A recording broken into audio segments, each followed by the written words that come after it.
It is 6 p.m. and welcome to your City Hall. I'm going to call the meeting for the City of Iowa City to order. Roll call, please. Alter. Here. Burgess. Here. Dunn. Here. Harmson. Here. Moe. Here. Saleh. Yeah. Teague. Here. And Councilor Dunn is joining us via online. And again, welcome to everyone here to your City Hall.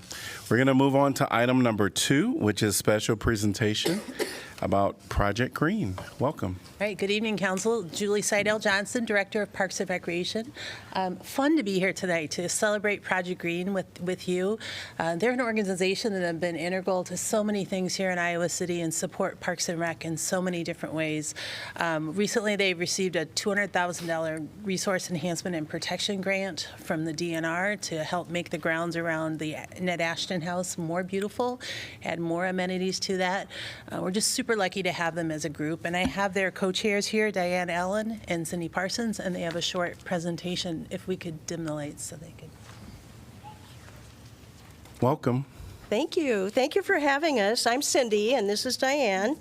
And we'll try to keep it really brief because I know you have a busy night.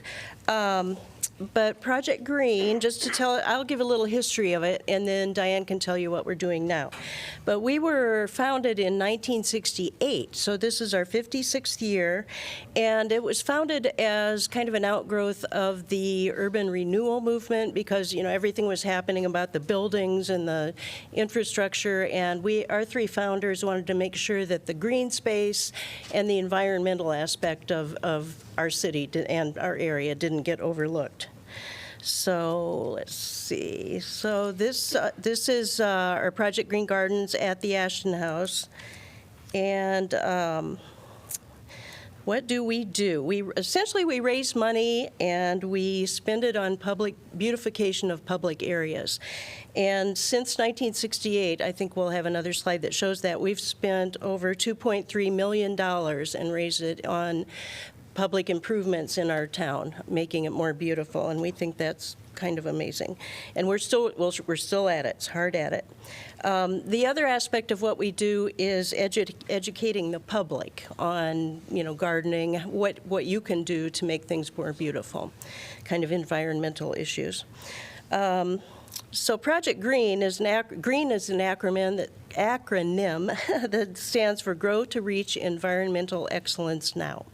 And this just shows some of the founders in some of the early days when there were newly built highways with no landscaping. The medians and entryways to the town had no landscaping. So that was a definite need that our founders identified, and we've carried out for 56 years.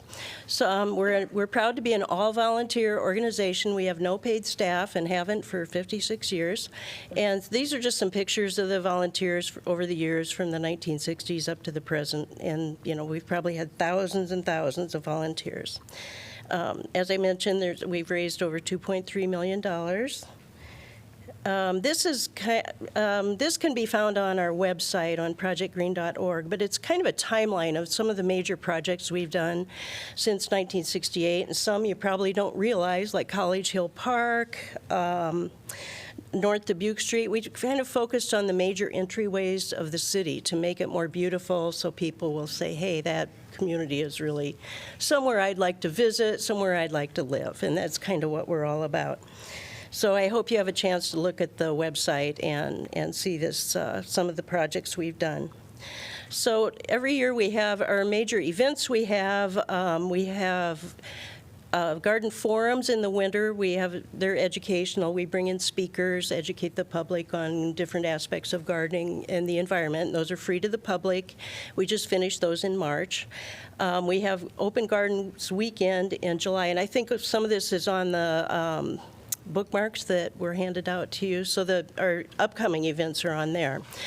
And the Open Garden Weekend is in July. And then another thing we're proud of is the Kindergarten Tree Project. We partner with Iowa City Landscaping and with the Iowa City Community School District. And every year we provide a tree to each kindergarten class. And they can select their tree, and then they plant it somewhere on their school grounds, and it's incorporated into their curriculum. And so that's kind of a good area of education for the children. That's just some pictures from our Open Gardens weekend. And our current effort that we are focusing on is at the Ashton House, which I hope you're all familiar with, and you'll come see us this summer. But I'll have Diane talk about that because she spearheads that effort. All right, the Ashton House. Project Green volunteers started work in 2013 at the Project Green Gardens. We used chainsaws, heavy gloves, and we had lots of worries about poison ivy. Our goal was to clear areas to beautify with landscaping. The first year, 2013, Project Green volunteers met 3 times a week for a couple hours each time. Beginning in 2014 through our current year, volunteers work each Monday morning from 9 to 11, beginning in May, and finishing our efforts late October. Memorable years include wearing masks as we worked with 2020 COVID scare, leaving the grounds when the sky looked very stormy on August 10th, 2020, and less than an hour later, a derecho came through, and compiling over 1,000 hours in our efforts to beautify the gardens this year, or 2023. 11 years later, here are the results, and they are spectacular. Project Green's first major flower bed, the Triangle, is the home of the Little Free Library. The Little Free Library was constructed and continues to be maintained by a Project Green volunteer in the shape of the Ashton House. Lots of books come and go from this library. The entrance pillar at Park Road welcomes all who visit the gardens, and you will hear more later about the pergola located on the north side of the house. Pictured are annual beds, the circle to your left and the quilt to the right. There are signs showing these locations and many others. We have fun planters like the Children's Wagon to welcome children who attend the summer recreation program at the Ashton House. In 2015, a REAP grant was awarded to Project Green and the City of Iowa City to redevelop and restore landscaping and gardens at the Ashton House. A part of the award of $154,079 was building a pergola. Looking carefully at the pergola's shape, you can see the direction the meandering Iowa River travels along the west boundary of the gardens. The 2023 REAP grant awarded $200,000 to Project Green and the City of Iowa City. Many new additions will be added to the grounds surrounding the Ashton House. Project Green's future will have challenges and require adaptations while providing benefits to our community. Enjoy your Project Green bookmark. On the back side are listed 2024's events at the Project Green Gardens. The bookmark is your invitation and reminder to drop by the gardens on these dates or any time. It's been Project Green's goal to beautify the Project Green Gardens, welcoming our Iowa City, Johnson County, and beyond citizens. Any questions, comments, or suggestions for the good, please contact Cindy or me. Thank you very much. Thank you. And thanks.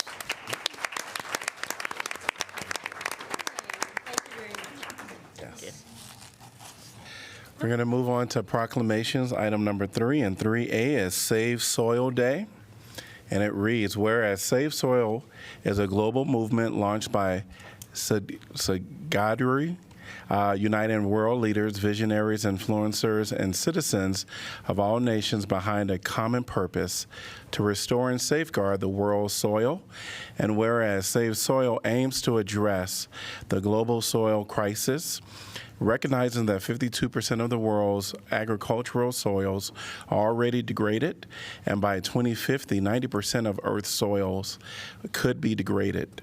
And whereas addressing soil degradation issue would bring solutions for the loss of biodiversity, nutritional deficiencies, food security, water scarcity, climate change, and mass migration.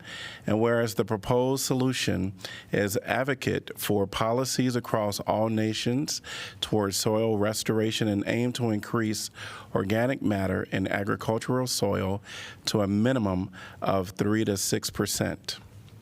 And whereas in an effort to raise awareness and activate support for leaders and citizens alike, Sadhguru was on a 30,000 kilometers journey as a lone motorist, covering 27 nations over 100 days since March 21st, 2022.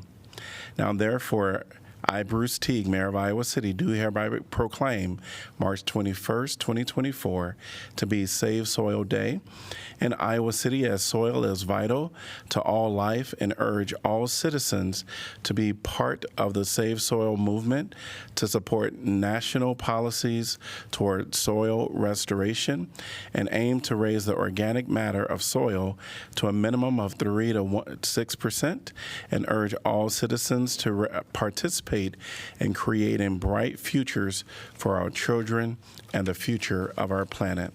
And to receive this is going to be Rami. Welcome.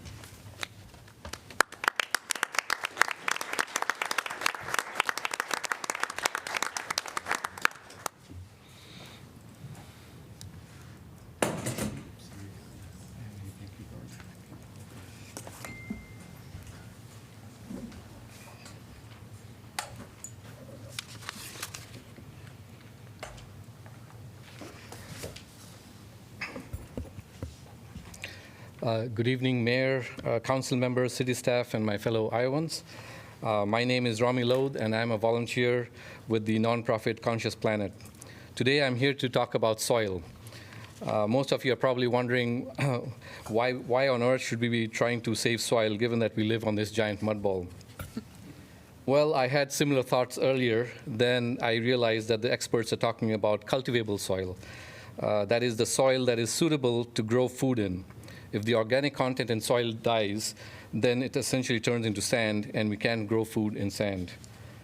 In 2020, the United Nations estimated that we have roughly 50 to 60 years of agriculture left on this planet. If we continue to maintain the status quo, by 2045, we will be producing 40% less food than what we are producing today, while the global population is estimated to grow from 8 billion to 9.3 billion people. So that's food production going down and human population going up, not a balanced equation.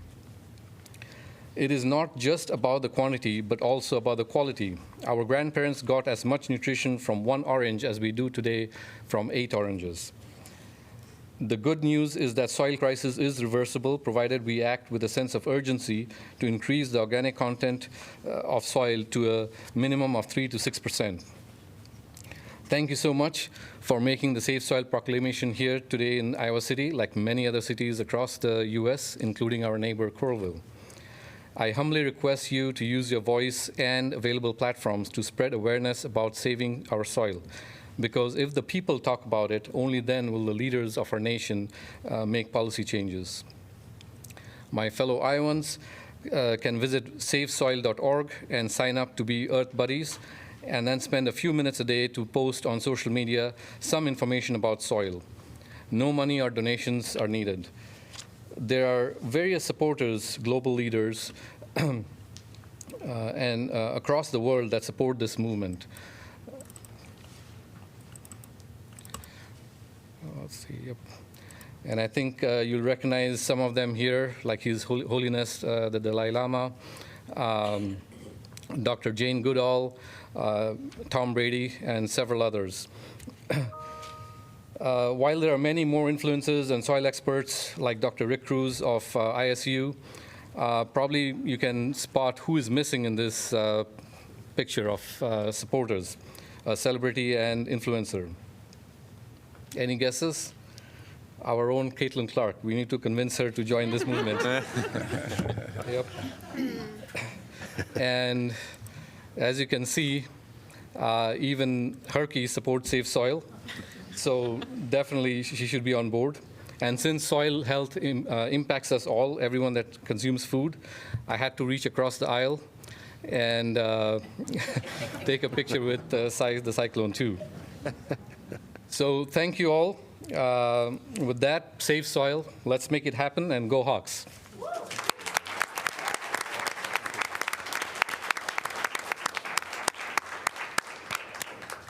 Thank you. Item 3B is Transgender Day of Visibility.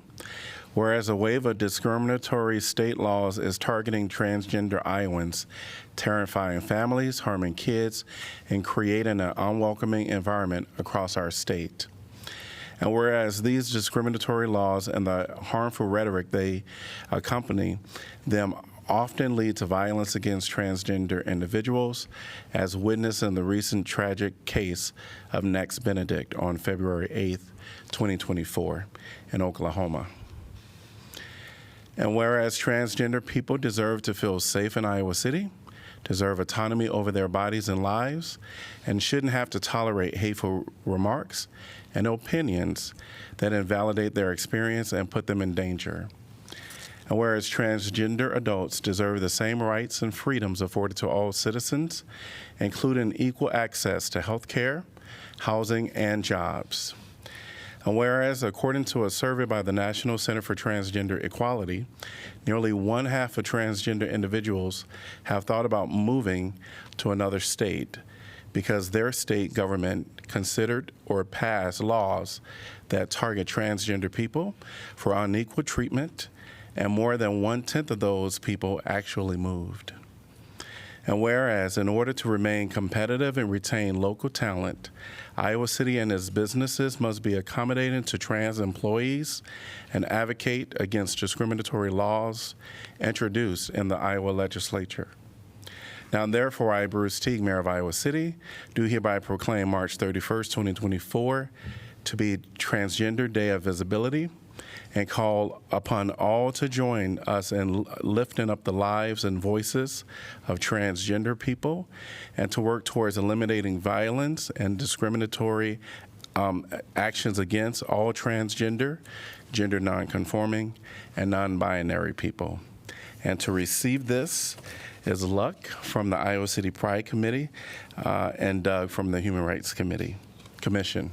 So welcome.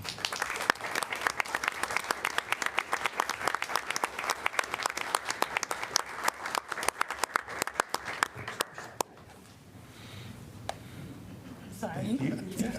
Thank you.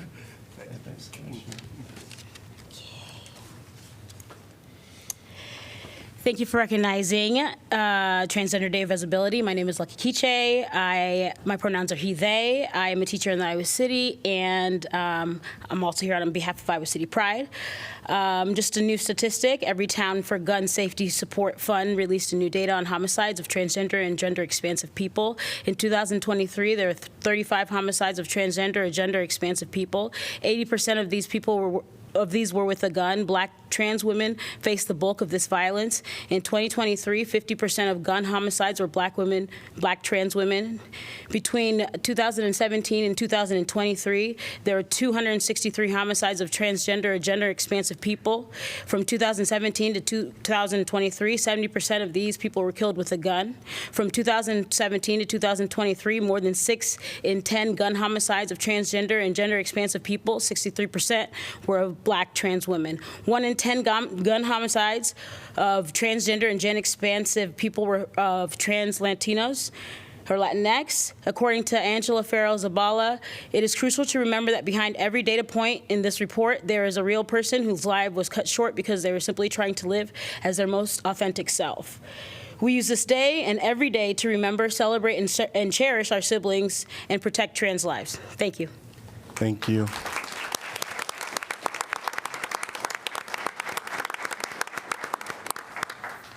Thanks. My name is Doug Kolash. Pronouns are he, him, and I'm the chair of the Iowa City Human Rights Commission, and I'm happy to be here tonight to accept this proclamation. Transgender Day of Visibility is of particular importance this year. because of the continued attacks on transgender friends and neighbors across the country, as mentioned in the proclamation. But this problem isn't just happening in other states, and it's not just the rhetoric and discriminatory legislation coming out of Des Moines. Transgender folks are being targeted and discriminated against right here in Iowa City. In the past year, several speakers have come to our community to spread hate speech, which is exactly what this is, make no mistake. Although legally permissible, this is speech that is intended to harass, marginalize, and demonize people because of who they are. Hundreds from our community showed up to stand up against this hatred. As a result, 7 transgender non-binary individuals were singled out and arrested for refusing to be silenced in the face of those advocating for their erasure. We must not allow the government that represents us, nor our law enforcement agencies, to participate in this erasure. It is our duty to protect, yes, it is our duty to protect and defend the rights of our fellow citizens. As a gay man, I recognize that the rights that were hard fought and earned only recently that I enjoy are the direct result of a movement that began 55 years ago in New York City, when it was transgender women of color who threw bricks at the law enforcement officers who were harassing, targeting, and terrorizing their community. Today, we must honor their courage and commit ourselves to continuing that fight for equal rights for all. Because in a true democracy, nobody is free until all of us are free. So this year on Transgender Day of Visibility, and as I proudly accept this proclamation, I say to our transgender siblings, friends, and neighbors, we see you, we hear you, and we stand with you in this struggle, because trans rights are human rights. Thank you.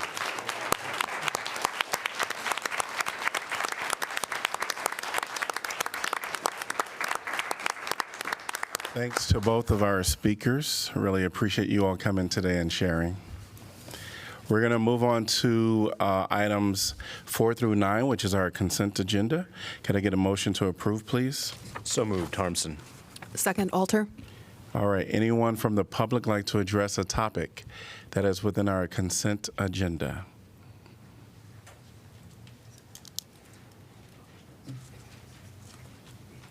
Yeah, great. Welcome. Good evening, Council. You have up to 3 minutes. You know the drill. I am Frederick Noor. I'm the Executive Director at Dream City, and I'm here with my team as it is a big night for us. It is our hope that you all will say yes to our Regional Hub project, where we are have 3 major things that we're looking to do: acquire 611 Southgate, renovate 611 Southgate, and to be able to provide some entrepreneur support programs to underrepresented entrepreneurs in our community. So we are excited about today and looking forward to continuing working with you all. So thank you all. Thank you. Anyone else like to address this topic? Does that include everything under number 7 as well? Yes. Item number 7. No, under 7. Oh, so yes, Yes? item number 7. Okay, I just wanted to say, I'm here for the public comment, but I wanted to comment also quickly on 7G, the ARPA Inclusive Economic Development for the Right House of Fashion. My name's Clara. I have a theater degree from the University of Iowa, and I just wanted to say that I think this is an awesome and super important thing that's on the agenda. One of the things I wish I had known more about when I graduated was how to be like a business person in the entertainment and arts and everything related to arts careers. I wish I had known more about the business side of things. So I'm really excited to see that some money is hopefully going to be allocated to offering like related business programming and workshops. And I think that's really awesome for a city that's known for its arts. And please, Clara, what city are you from? Oh, I'm from Iowa City. Great. And I know Fred Newell is from Iowa City as well. Yes. Welcome. Hi, my name is Angie Jordan. I'm a South District resident. I'm also the executive director of South of 6, the newest self-supported municipal improvement district, which is an organization that self-taxes to make improvements. So the commercial properties self-tax, and they're like, we're going to make these improvements. And what's really exciting is when you're able to create change, but also help be part of improving buildings like 611, being able to partner with those.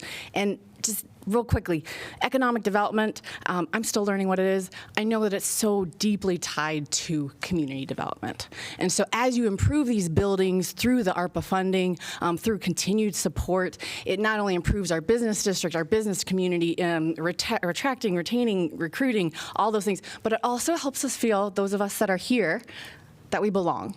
So I just want to thank the City Council for continuing to do that work, and specifically through the ARPA funding allocated to a property in the SO6 Business District. Thank you. Anyone else want to address this, any of the items under the consent agenda? Welcome. Please state your name and city you're from. I am Deb Walton. I'm from Iowa City. I was born here, and I've lived here now for close to 25 years. We received a letter in the mail in regards to a no parking proposal on the east side of the Keswick Drive. Like I said, I've been there for 25 years. There's never been an issue with parking. So, yep, that is not on our consent agenda. Oh, I thought that was on the consent agenda. Is it? 90. Oh, it's 90. Okay. All right. Thank you. Sorry about that. No, that's okay. That's all right. Hey, this is my first time doing this, so Welcome. I'm open to feedback. So, like I said, I've been there for 25. My husband and I have lived there for 25 years. We've raised our children. They are now out of the house. Yay. I just feel it's odd that after living there for that long that this particular issue has come up. I feel like it's due to one particular newer neighbor that we've had some parking issues with, and I don't really want to get into who that is, but I do feel like it's something that maybe we should be looking at. Not necessarily cutting off the head to cure the headache. I think we need to look at what the problem really is, and I don't think that banning parking on one side of the street is going to fix the issue. So, what questions do you have for me, if any? Yep. This is an opportunity for you to speak to the council, but thank you. Okay, Yes. thank you. Anyone else like to address any items between 4 to 9? Anyone online, please raise your hand. Seeing no one online or in person, council discussion. I was also going to talk about these parking problems. If the staff can tell us a little bit about it. I'd have to go and get additional information for specifics, but this originated with staff being unable to get down the street with some of our larger service vehicles. So typically that would be, do you have additional information, Tracy? The issue is prompted regarding large city vehicles. So our current policy is if a street's less than 26 feet, we would prohibit parking on one side. The street is 25 feet. So to improve access for large city vehicles, that's what prompted this. Is this like a temporary thing or? No, we would. We bar it, and we bar it also same. We have a prohibition on Keswick Drive to the north of Wheaton Road as well. And how long we been having this issue and suddenly we want to change it? Like, we know the street is 25 for a long time, right? That I don't know. I'm assuming something prompted it, but that I don't know. That's what I want to know. That's where I was typically going. Typically, it's a garbage couldn't be picked up potentially, or perhaps a fire truck had trouble navigating the street on a particular call. That's typically what prompts this type of action. But if you want to know the specifics, I'd have to go back and bring those to you at a future meeting. Yes, because, like, it's been like this for a long time. We've been picking trash and everything was going normal. Unless something happened new, that's why we decided. That's what I'm asking. It does seem as if some of what it may have exacerbated it was due to some of the conditions of bigger trucks. Of the larger trucks that are being parked on one of the side from a newer neighbor. Yeah, What's it just change. A change in parking habits from any one or more households could impact our ability to get up and down a street. So it's not too uncommon that a situation would emerge over time. Because now you're saying like big truck being parking there by the neighbor, like you mean this is truck, not a city thing, right? Right. Then can we do it like no certain size of vehicles can park there? Because I don't think the residents of the city around it. I do think our comments need to remain on. This is just a correspondence that we received. I was And- trying to move this item to Pull it out. from the consent agenda area. We did not approve it yet. Any council member may remove an item from the consent agenda to be voted on separately following the approval of the entire remaining consent agenda. So I wish to do that. Okay. So we'll consider, and which item is that? 9E, 9E for separate consideration. Okay.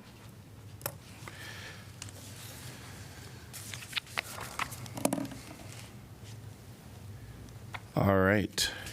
Any other discussion?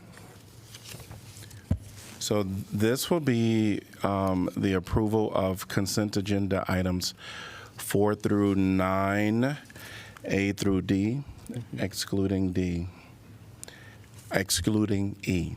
All right. Roll call, please. Harmson, Yes. Mo. Yes. Saleh, Yes. Teague, Yes. Alter, Yes. Burgess, Yes. Dunn. Yes. Motion passes 7-0. All right. And then we will go back to item number 9E. Yeah, I just want to see if the problem is like some kind of larger vehicles, like, park there making the street narrow. Can we put a sign for not like larger vehicles not park there? Because, there is many residents that use that parking, especially like from the corresponding, I read like some people, they have one garage and they have 2 cars, and most of the household have 2 cars. And I know that area, like most of the garage is like 1-car garage or something like that. So can we find a solution to this? So this is just restricting parking on one side of the street, and it's consistent with what's on the other portion of Keswick Drive. And the correspondence that we got in the late handout also spoke to the inability of the snowplows to get through. So I do think that it's important that our streets I don't want to encourage people to be able to have more cars on this particular part of this particular road. I think it's appropriate to say no parking on that side of the street. But the reality they do have, and this has been for a long time. Mm-hmm. Some people have kids they want to drive. Some people due to not everybody can catch the bus. And sometimes also the bus, during certain times, there is no bus. On Sundays, there is no bus. Pardon So my I interruption. think- Oh, sorry, I'll let you finish. Yeah, I just believe that we need to do like a solution. Because I really, until now, the problem that I think it was like some larger vehicles parked there, making the street narrow enough for the emergency vehicle not to pass, if that, or the trash or anything else. But if that's the case, let us just do a sign. I don't think we've had a motion for 9E, sorry. Okay. Yep. Could I get a motion for 9E? I move the motion. Is the motion? Motion of To approve. Oh, So we can discuss it. so the Okay. So the motion is for the approval of 9E in the consent agenda. We'll take a vote here soon. Move approval. we need to make a motion in second so we can actually have the discussion. So Yes. I will so move. All right. Harmson moved. And I can second. All right. Now we can have a discussion Mo seconded. All right. Thank you. of the normal course of things. Yes. Can you just explain what we move now? We move to accept the 9E as it is. Now we can vote on it, or we can discuss Okay, and vote. okay. We just got ahead of ourselves. Sure, sure. Yes. I guess one of the questions I have is related to large vehicles. Are there restrictions? Because I know some vehicles you can't be there overnight or something like that. Is that the type of situation that could occur here if there is or the bigger issue is just we need to get through because of the narrow of the street? Well, for what it's worth, I saw that there was an email to council that Kelly forwarded on. Well, shoot, now I've somehow unselected it. Oh. Thank you. That came in, it looks like, yesterday, and that was accompanied by a couple vehicles parking on that side of the street and trailers as well. In answer to your question about whether there are limitations for how long a person can park in the street, there are.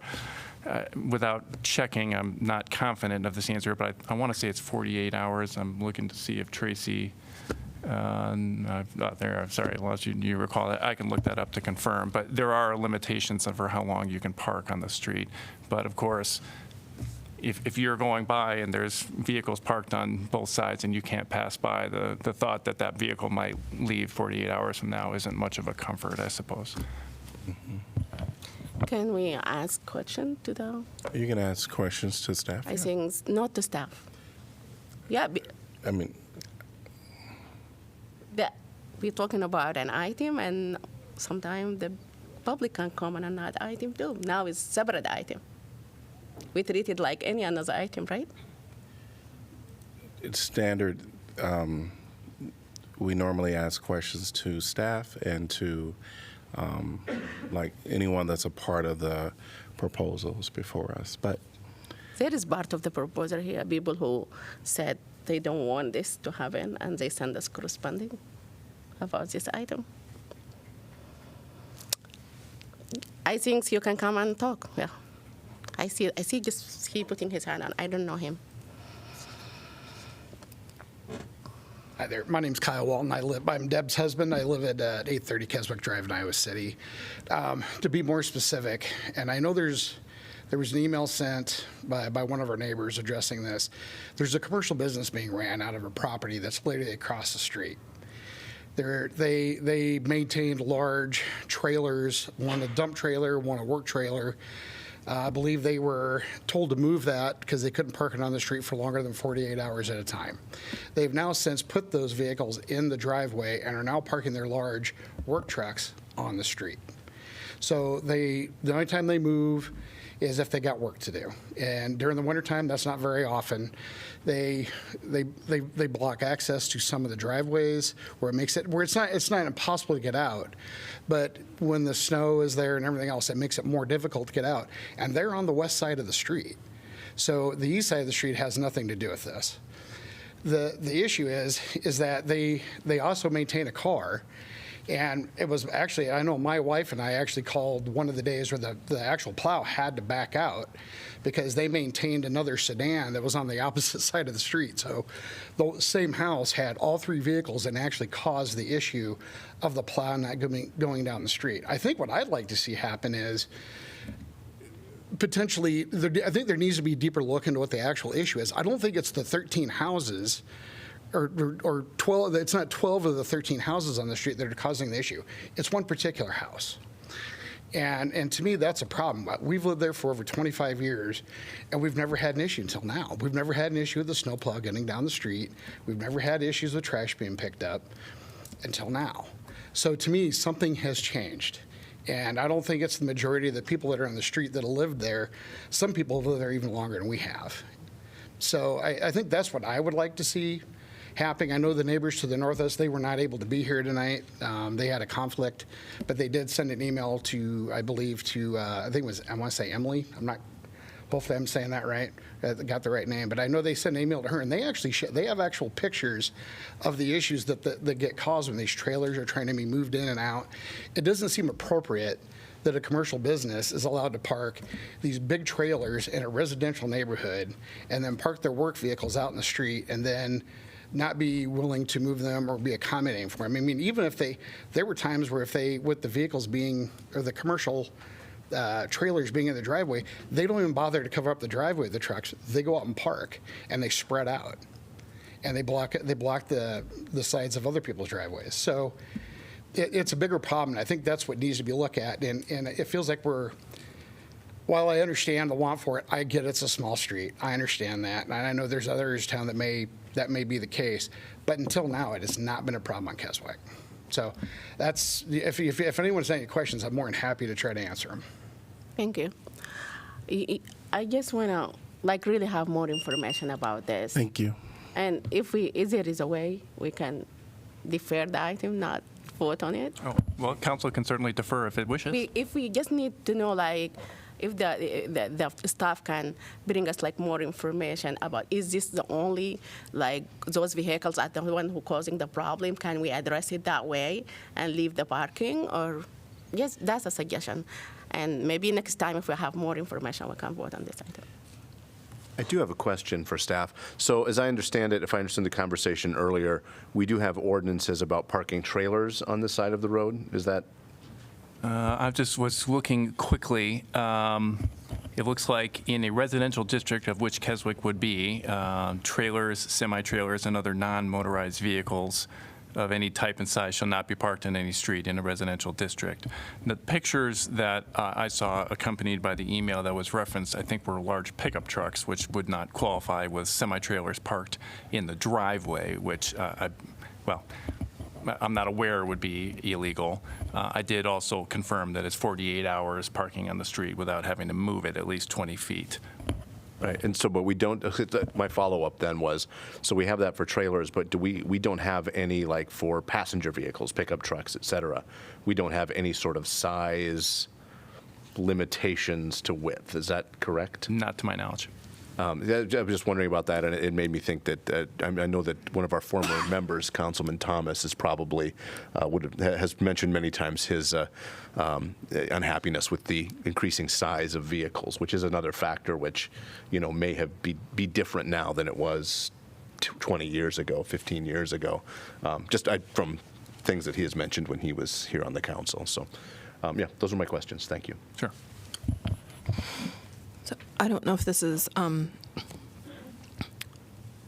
enough information, but it does seem like there's one piece in the email that goes along with what we heard. It seems that there's two issues, right? One of them is the congestion, and then the other is about the additional, not even inconvenience, but difficulties due to the kind of volume of larger vehicles on the street, right? So I'm fine deferring it so that we can talk more, but I think I just thought that the email did a really nice job, as well as the speakers, to say that we've got two different things going on, right? And they even said restricting parking to the west side of the street will reduce the congestion. So that's one piece of it, right? And then it doesn't address the cause of the issue, which is this commercial business operating out of a home. So, like I said, I'm happy deferring this, but it does seem like they're acknowledging that maybe the reduction in congestion could actually not necessarily throw up any blocks to the proposed thing to just reduce the traffic to one side, or parking on one side. So I just wanted to offer that. I mean, I think it is important that roads at all times can get a fire truck down them, and a garbage truck, and a snow plow. And so it's unfortunate that you have a neighbor that kind of ruined the party for everybody, that we have this existing non-compliant situation. Or I am curious if, and this is not the time to design a solution, but perhaps we could ask staff to understand, can you paint parking lines on the side to say this is the area that you can park in, and once you're over it, you're in the right of way that's clean? I don't know. We don't do that on our other streets. I don't know these things, but keeping the street open is important. I do think this gets to a bit of a larger issue that relates to what our streets are intended for. And I think, our streets are intended to move traffic, allow bicyclists and vehicles to pass through. And I think it's lovely if people have additional cars that they have the opportunity to park on the street, but that's not really what the street is intended for. And I think prioritizing the passage of city vehicles, snowplows, emergency vehicles is a reasonable thing for us to do from a policy standpoint. I agree that it's really tough when I have a neighbor who has a large truck who parks immediately behind my driveway, and the only reason I can get out is that parking is only allowed on one side of the street, so there's never going to be a car, on either end of my driveway on the near side. So I'm very sympathetic to the issue because that didn't happen for 18 years living in my house, and I think we have the standards relating to moving vehicles and not storing trailers and that kind of thing that can be enforced that will address the other issues. I did have a question for staff relating to this idea of maybe a non-conforming use or some zoning code violation. I know we enforce those on a complaint basis. How do we know if we've received that complaint? Are we taking this as a complaint?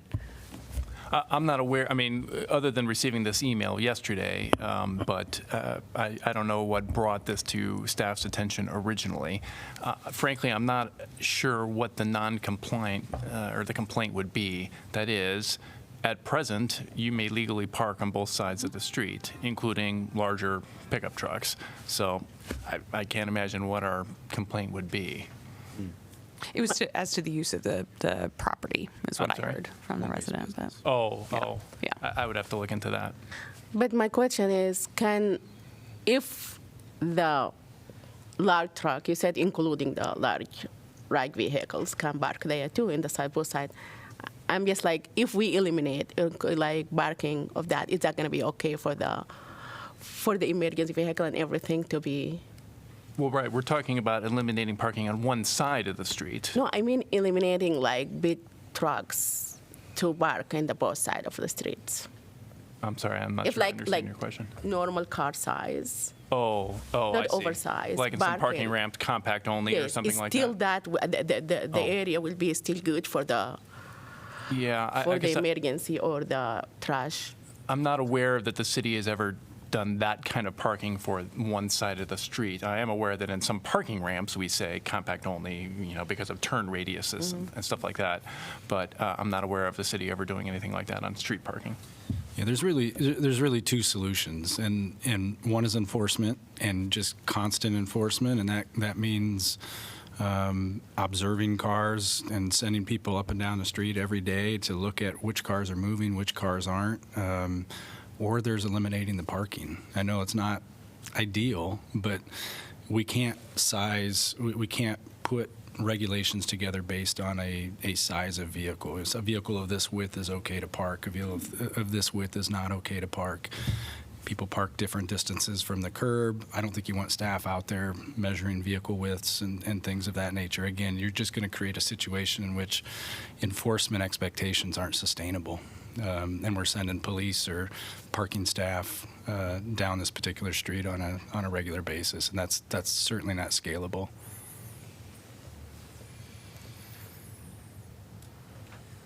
It does seem to me, given the size of this street, we really can't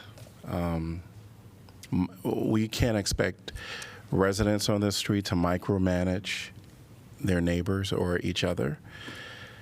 And so there's going to be a time where two cars are parked across from each other, and it won't be able to get through, some of these safety vehicles. And so, certainly, what information can we learn from staff if we were to delay this? I'm not certain that any of that information would inform our decision that's before us. So that's the only challenge that I have. Yeah, when I said, just defer it, because I thought maybe the staff will come up with good solution, the staff, I I don't know what the solution is. I'm not expert in that. That's the staff work. That's why I thought maybe the staff will come with creative solution to, just like satisfy the staff and at the same time satisfy our residents who need that area, and they've been doing it for years. That's the thing. Things like being like for years happening, and suddenly we're changing it. What happened? That's the only my concern. And obviously, we just make it hard for the residents because we cannot send the staff constantly to go there and do this. But we are really making it hard for our residents, our taxpayer. That's what I really mean. But at the end, I'm only one person, so. I mean, you can certainly make a motion to defer. I did. I said that, I don't know. I would like to make a motion to defer this so the staff can evaluate the situation and come up with a good solution for this.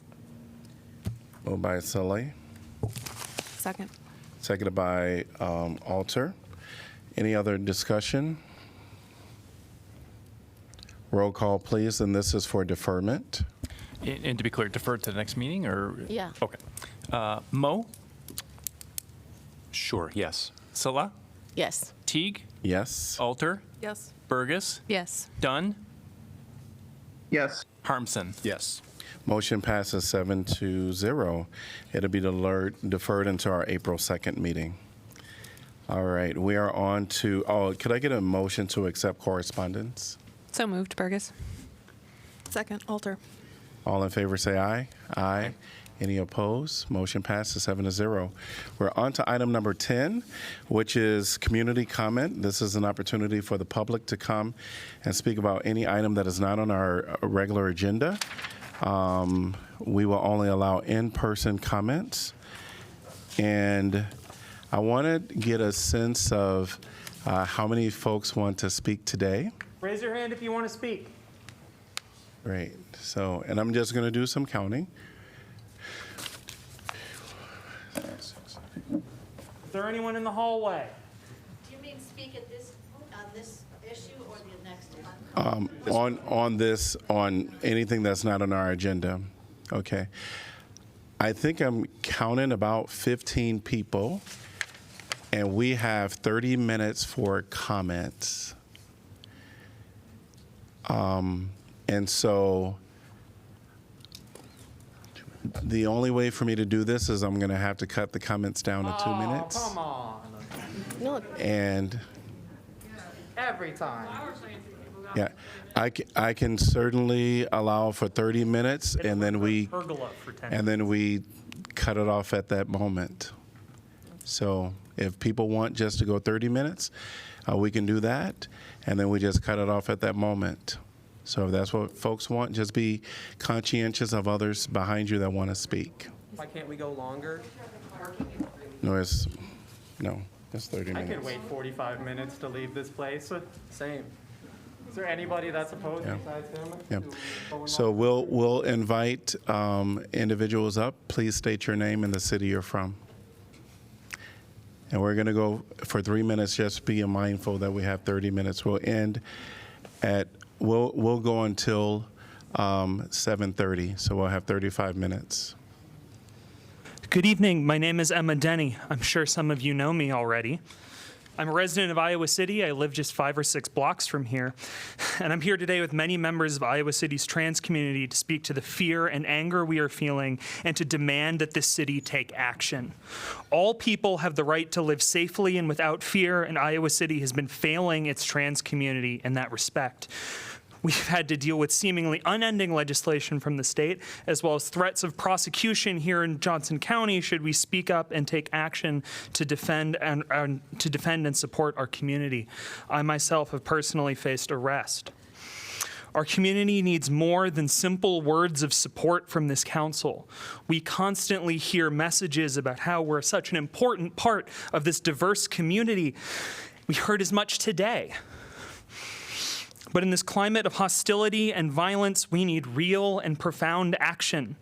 To this end, I demand that Iowa City adopt sanctuary city laws and policies to protect all trans people, especially the following: First, a declaration of non-enforcement of current and future anti-trans laws, especially those that target trans youth. With more than 40 bills introduced this legislative session looking to attack our fundamental right to live as ourselves and access our health care and support.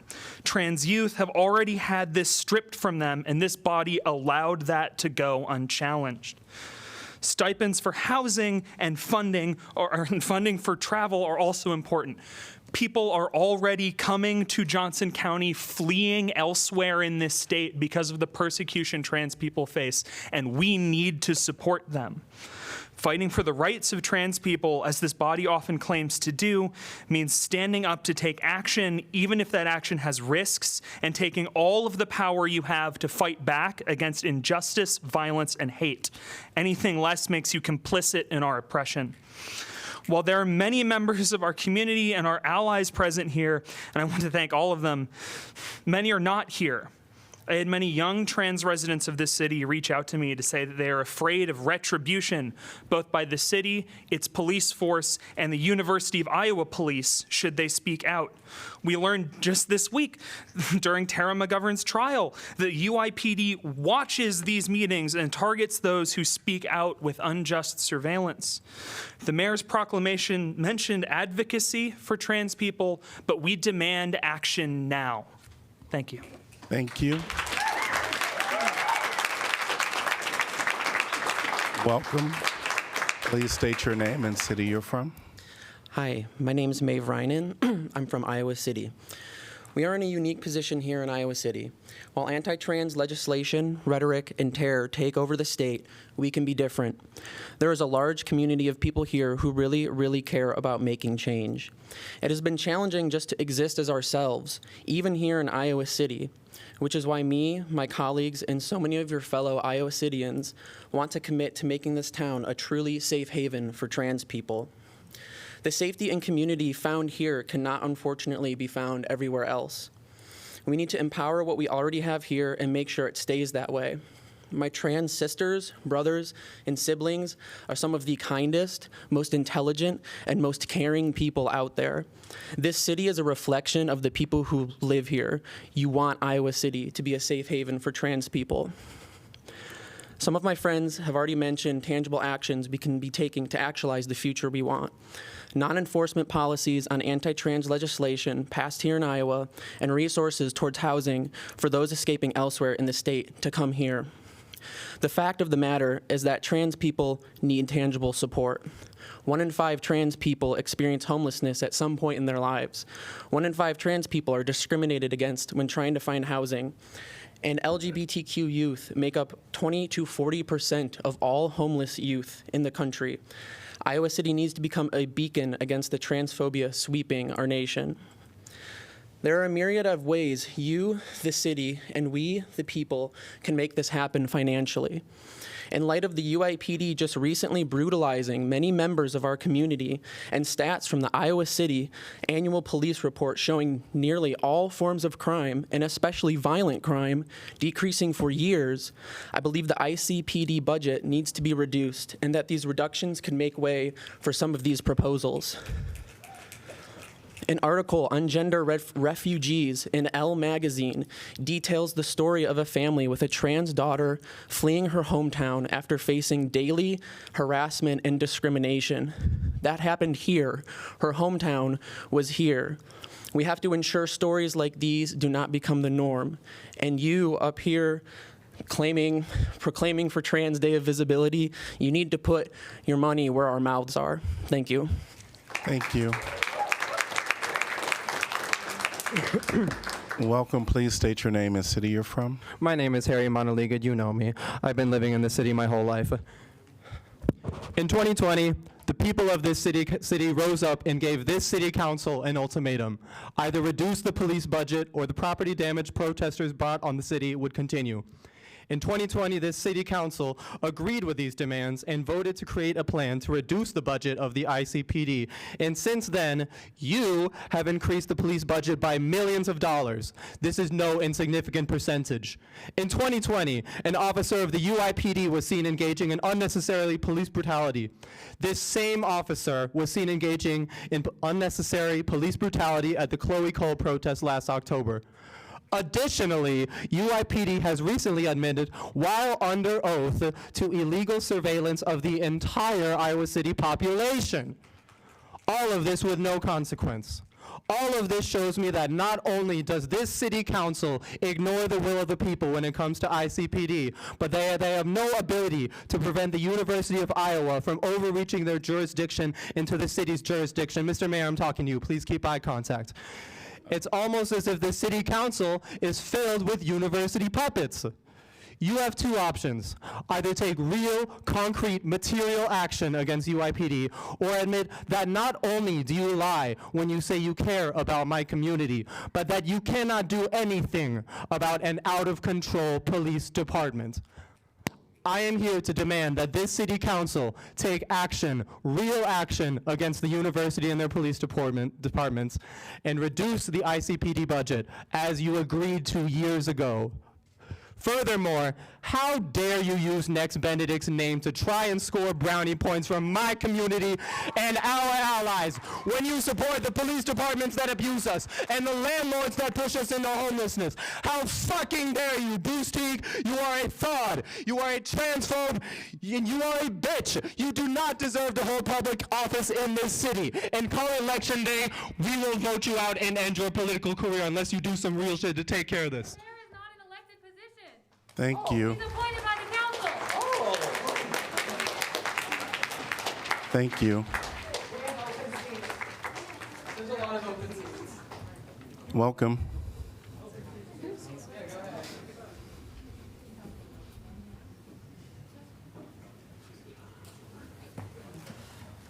Good evening. Good Can you guys hear evening. me? Yes, welcome. I'm Tamara Raker. I live in Iowa City.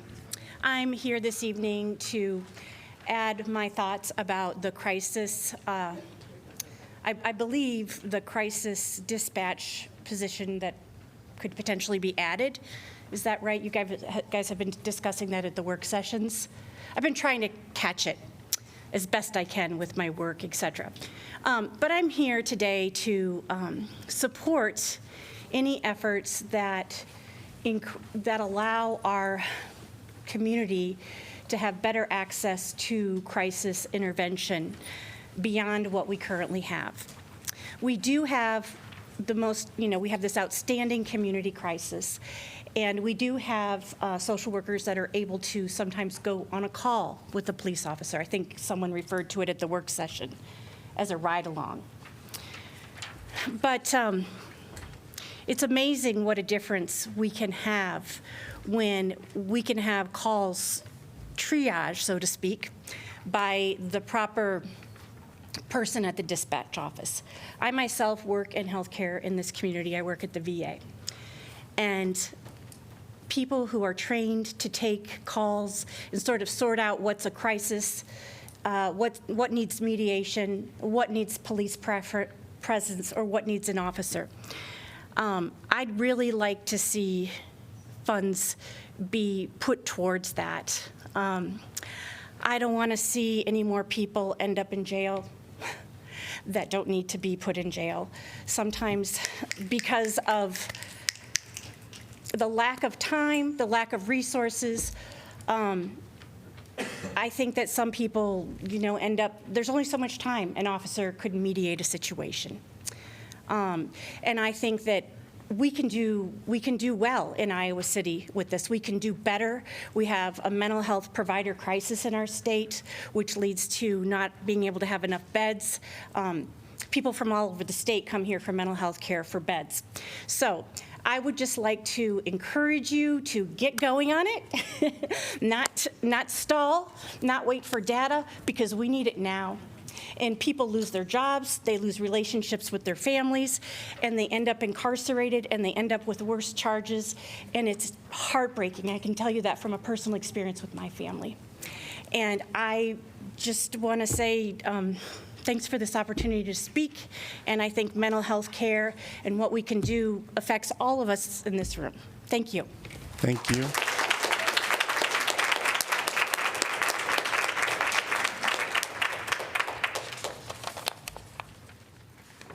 You'll notice people are writing their names down, so there are stickers in the back if you wanted to pre-write your name. Please state your name. Hi, my name is Brandon Ross. I would call attention to that 1968 Martin Luther King said that a country that spends more money on military rather than on social benefit is heading down the road toward spiritual death. And in 1968, Dr. King said that the United States is the most violent country in the world, and maybe the most violent country in the history of the world. Well, it continues today. We are in countries, we are spending $1 trillion a year on military. We can use that money at home for all the things that we're even talking about here today. Right now, we're arming a very brutal apartheid state of Israel regarding Palestine. Right now, we're arming a neo-fascist regime in Kiev, which attacked eastern Ukraine. 500,000 people died there. We're in Syria. We're basically arming rebels who are basically not friends to humanity. We have attacked Yemen, which is against the War Powers Act, like everything else is illegal international crime. We have also dropped bombs on Somalia.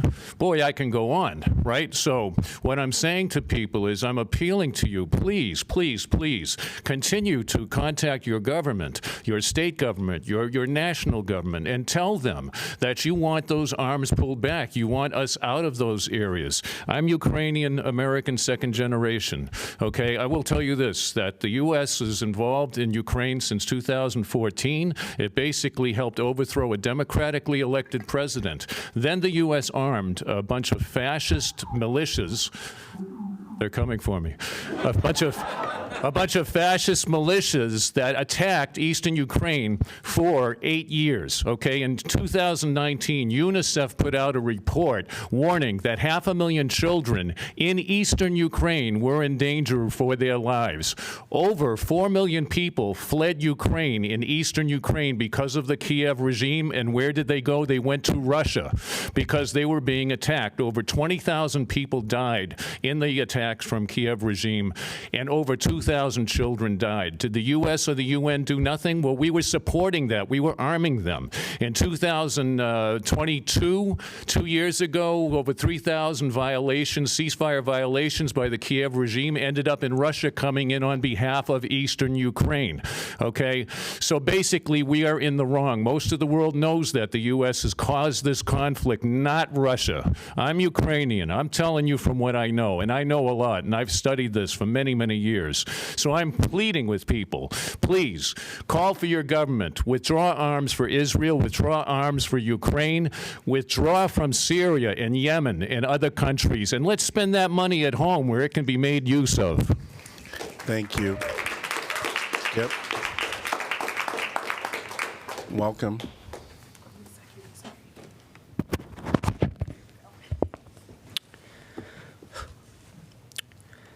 Hello, members of the City Council. My name is Belona Alu. I am a resident of Iowa City. I am a 19-year-old transsexual woman. I have lived in Iowa City and the surrounding area for almost 8 years now. I did 4 years at West High. Before that, I was at Northwest, and before that, I was at Wickham. I am now a student at the University of Iowa. And I am here today to call on all of you to protect the trans community of this city. As many of my peers, my siblings, have talked to you about already, we need more from you. We need more than words. You say, we see you, we hear you, we stand with you. What are you doing to prove it? I do not want to be forced out of this city. This city is my home. I have an amazing community here. But if I am not safe here, I will leave, and I am not the only one. You are going to lose so many brilliant people, so many scientists, so many musicians and artists, so many treasured people, if you do not do something to protect them. I am calling on you all. Implement sanctuary policies, implement non-enforcement policies for bathroom bills and drag bans and healthcare bans. Because if you don't, people are going to leave, people are going to die. People will be arrested for simply being themselves. I have PTSD from my encounters with the police of this city. I do not want that for my siblings. I do not want that for my friends. But if there is nothing that is done by this council to protect us, they are going to suffer, and it will be your fault. So when you fly the trans flag, you better have earned it. Thank you. We have about 20 minutes left. I want to see a raise of hands. I think I count about 8 individuals. So I'm going to ask people to speak about 2 minutes. We'll give you 3 because we want to make sure that everybody come through. Welcome. Hi, I'm Elizabeth Jorgensen. Last time I was here, it was for the creek cleanup thing, so I'm going to leave a lot less trash on the ground this time. I'm also transsexual, and I'm also here about the anti-trans laws. A lot of my friends have already left the state, and I know more people who are planning to leave because of these laws. I hope that most of you would agree with me that this will represent a loss of diversity that will make our community worse off. I'm hoping that there is a silver lining that I can describe to you for us here in Iowa City, because the people who are fleeing Iowa aren't just my friends in Iowa City. Most of them are elsewhere in Iowa. And if we take this opportunity during this particularly bad legislative session to pass sanctuary city policies, instead of people fleeing Iowa City, we will have more people flocking here from the rest of Iowa, and our community will be better off as a result. And by sanctuary city policies, I'm talking about non-enforcement. I want you not to enforce, investigate, or make arrests on the new anti-trans laws. Don't investigate people for going to drag shows or arrest doctors for giving people hormones. Don't take books out of our libraries if they're banned, and keep cops out of our bathrooms, because as citizens of Iowa City, we're culpable for what our cops do to people to enforce this stuff. So please pass a sanctuary city policy now to make Iowa City stronger instead of weaker as a community. And that's 2 minutes. You're welcome. Thank you. Welcome. Please state your name and city you're from. Hi, I'm Jenny Kula, Iowa City. During the Trump presidency, officials in Minneapolis took action to limit cooperation with federal agents tasked with detaining humans based on their documentation status. I believe Iowa City ought to take similar action to protect undocumented immigrants. No struggle for justice can be separated. I stand here today in response to the slew of transphobic legislation being developed and passed in Iowa. I hope the city government will take action to become a sanctuary for long-term residents and those who have moved here after fleeing unsafe spaces. If Minneapolis was able to make statute that went against the will of tyrannical federal government, then I am positive the city can deny that enforcement of our fascist state government. There may be a need for legal workarounds, but as a citizen of Iowa City, I call on the City Council to do whatever is necessary to protect human rights. Thank you.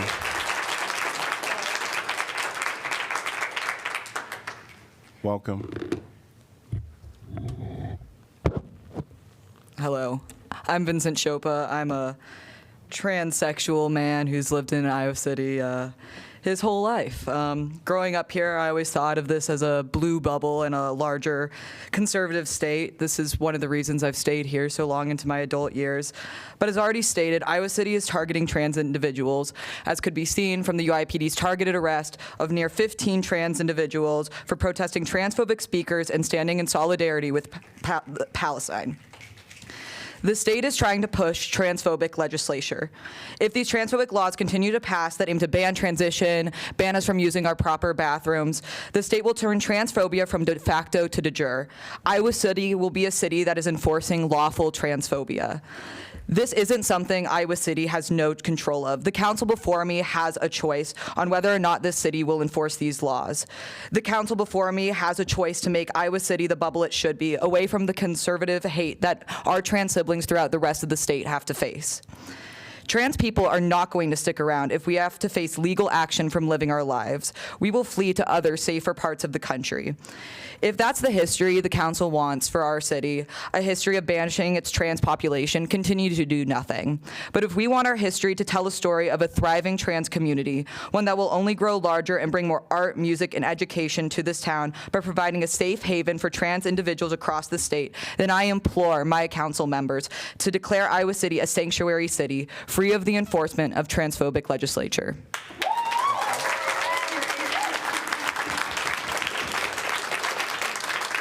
Welcome. Please state your name and city you're from. Hello, my name is Clara Reinen. I'm from Iowa City, Iowa, and I just wanted to speak a bit to the housing piece of the puzzle, and in the hopes that eventually we can provide help for folks who are moving here to avoid transphobia in the rest of the state. When my wife and I moved back for grad school, we decided to buy a house, which is wild. We were so lucky and blessed to be able to afford a house and to have parents who could help us. And I don't think I understood until I lived in a house with my wife about what a privilege it is to have housing, and something that we shouldn't even need to consider a privilege. Everybody should be able to live in the space that they need, in the space that they deserve.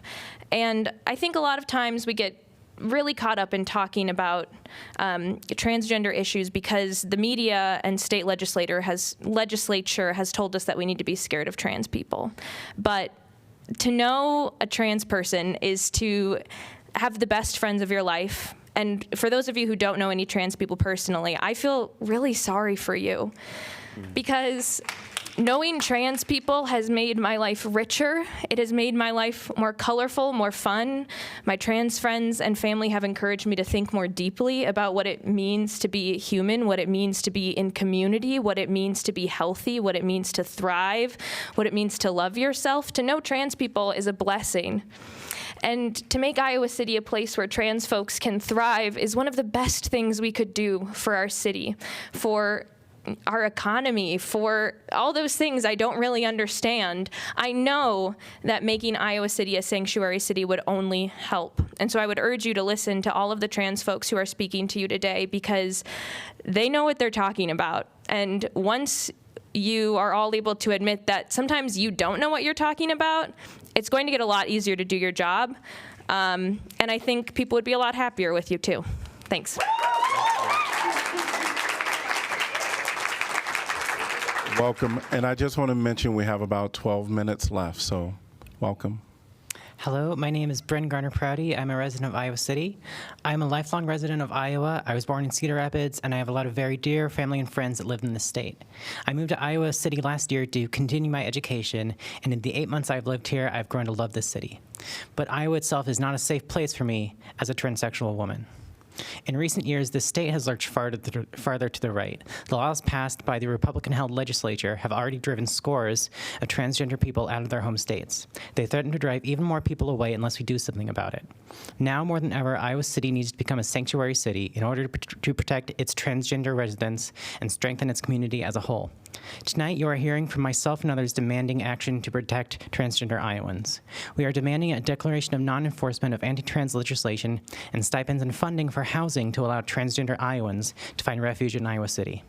The far right is relying on the willingness of people to be complicit in injustice. They are powerless to carry out their own laws, and we are the ones with the power to remind them of that.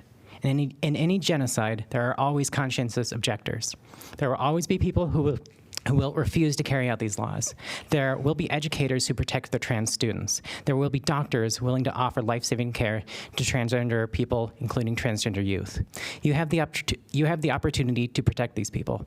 A declaration of non-enforcement is no more or less powerful than the law it is striving to block. We don't expect the state legislature to accept this without a fight. It is only the beginning of the fight to stop the legislative assault on our rights. But it is one thing that is within your power to do, to stand in solidarity with the LGBTQ community of Iowa. Thank you. Welcome. Hi, my name is Storma Branca. My pronouns are they, them. I work in Iowa City and have worked in Iowa City for about the last 7 years. Last year, we've seen a number of different pieces of anti-trans legislation that are having devastating impacts on our community, and this includes the Back the Blue laws, as our community has been historically targeted by police since the Stonewall Uprising of 1969. With the arrests of multiple peaceful trans protesters and increasing descent into fascism at the state level, we are simply not safe. And we are asking you to do something about it. I am on the intake committee for the Trans Mutual Aid Fund. Each month, I hear stories from parents asking for money to get their child over the border to Minnesota so they can get the life-saving health care that they need, which is now banned in Iowa. We recently got a request for someone looking for aid to permanently flee the state due to the impact of anti-trans legislation. This is our first request of this nature. This is how bad things have gotten. People are starting to flee. While it's been reported on by several major news outlets that Tara McGovern was monitored by the police for years before they were ever arrested, their arrests also brought to light that the police have been monitoring multiple innocent trans citizens in the same manner that they did Tara. They're monitoring us because we are trans. That's it. I was also one of the individuals that has been monitored since I found at least August of 2023. I wasn't arrested because I committed no crimes and did even less than Tara, but I was still one of only 11 identified individuals who was part of a PowerPoint presented to the county attorney.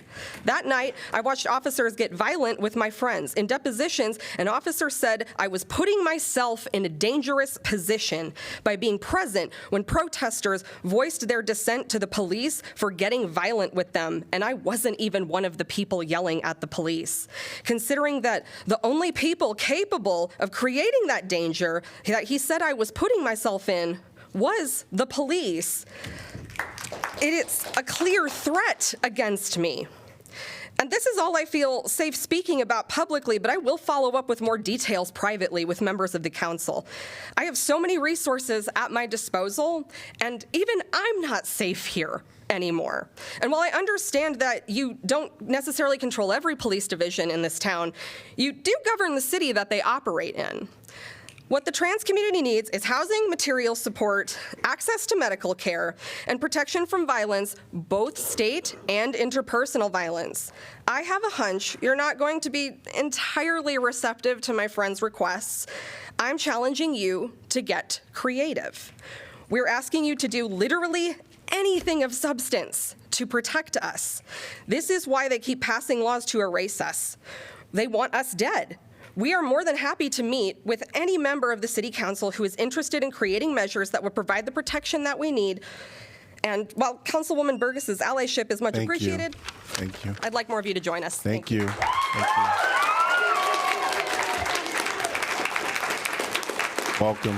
Hello, my name is Vicky Thurthani, and I am a resident of Iowa City.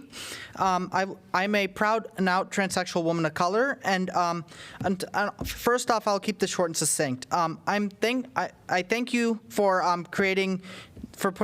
recognizing the Transgender Day of Visibility, but I will also admit that this sort of recognition is symbolic and tokenistic. It is empty, without any protection for trans people. Trans people in Iowa City have been arrested and brutalized by police, and I am asking you to protect us. These institutions have to stop targeting trans people because, as said in court, they have been targeting people who disagree with them, and this is dangerous. And frankly, any attempt at protecting trans lives starts with making sure the state does not hurt us. And I will keep it at that.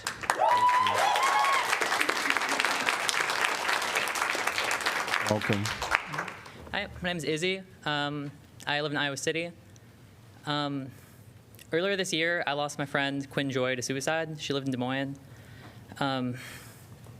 About, I think, 3 weeks ago now, Next Benedict was murdered in Oskaloosa. Oh, fuck, what's the name of the city? Anyway, Oklahoma. I just want to say, like trans people are under attack, like everywhere, especially red states, especially Iowa, especially rural areas.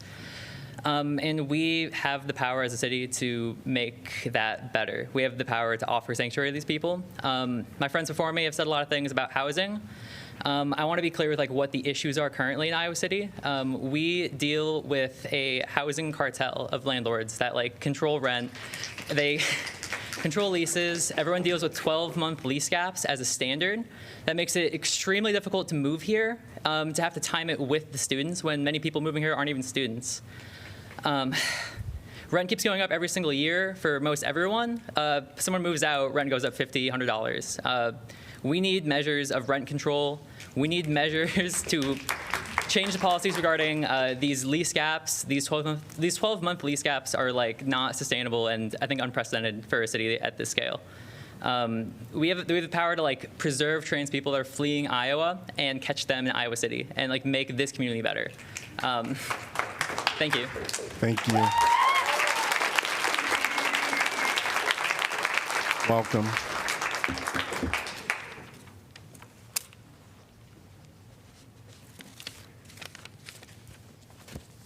Hello. Sorry.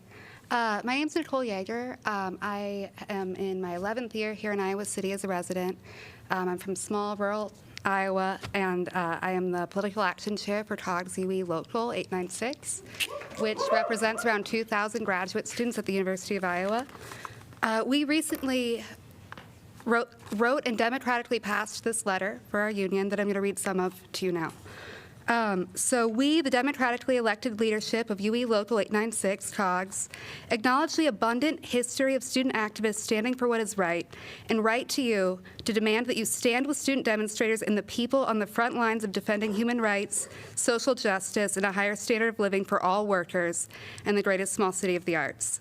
We demand a public apology and commitment to justice from the City Council, University Police Department, and Chief Dustin Liston, and that all affected demonstrators have their charges dropped, JCO 7 and Iowa City Students for Justice in Palestine. Critically, we demand that the city respond to the unnecessary justice on patrol in our community and decrease the amount allocated to the Iowa City Police budget and divert these funds to the people. I'm going to also mention that graduate students were banned from Jessup Hall and the IMU as further evidence that the University of Iowa is out of control. Iowa City is a UNESCO City of Literature that advertises itself as the greatest small city of the arts, yet those who drive forward the innovative work on television and in print, etc., that capture the world's attention live in poverty, are over-policed, and their rights are under attack. The city's priorities are evident as it spends nearly $17.3 million on police force and a mere $1 million in affordable housing each year. Currently, the Iowa City Police receives nearly 40% of Iowa City's general funds each year, yet nearly 90% of calls logged are unjustified or unnecessary for its own records, including the recent arrests of local demonstrators. We see this in those city officials who deem it necessary to increase funding as fiscally reckless, and the silence in response to the violence waged against our trans, gender-diverse community is deplorable. It's gravely irresponsible to increase funding for force yet again when our community, your community, faces immense barriers to timely mental and physical health care, including gender-affirming health care, safe and affordable housing, food security, child care infrastructure, and even timely snow removal. There's more I want to say here. This will be in your inbox if it isn't already. But I wanted to say that our members stand for a working class movement to bring a higher standard of living for all. We voted for you so that you would fulfill your campaign promises to fight for social, racial, and economic justice in our city. Our members and allies are watching you now to see how you will act for the people as stewards of our public funds. And on a personal note, I know exactly what it's like to be from a small town and watch suicidal trans individuals be arrested. I've spoken with you about this, and what you told me was that what you cared about was what happened here. We need to look at the entire state. Thank you. And this will be our last speaker, so welcome.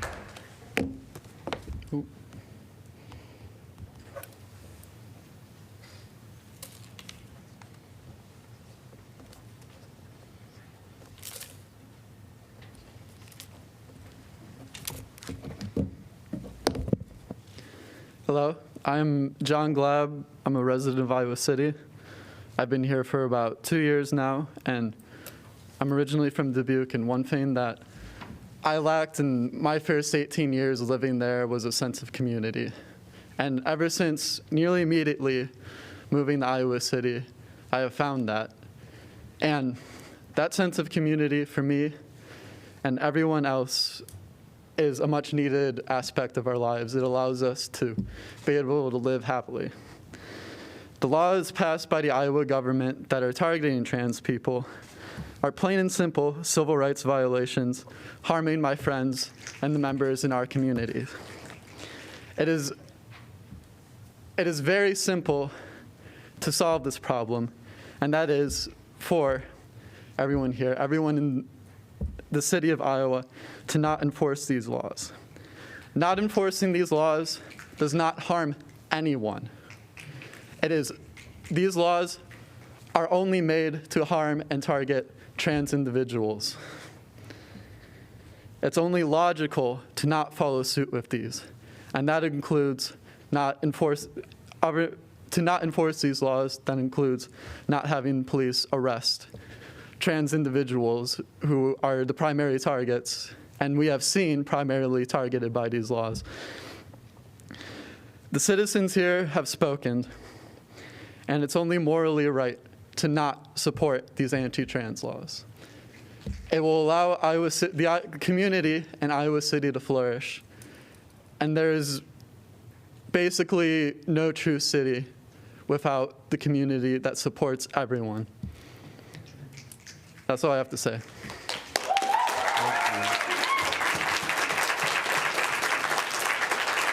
Thank you, and thanks to everyone that spoke today. We actually did it within the allotted time, so thanks to everybody for yielding some time for others to come up and speak. I appreciate that. Thank you all.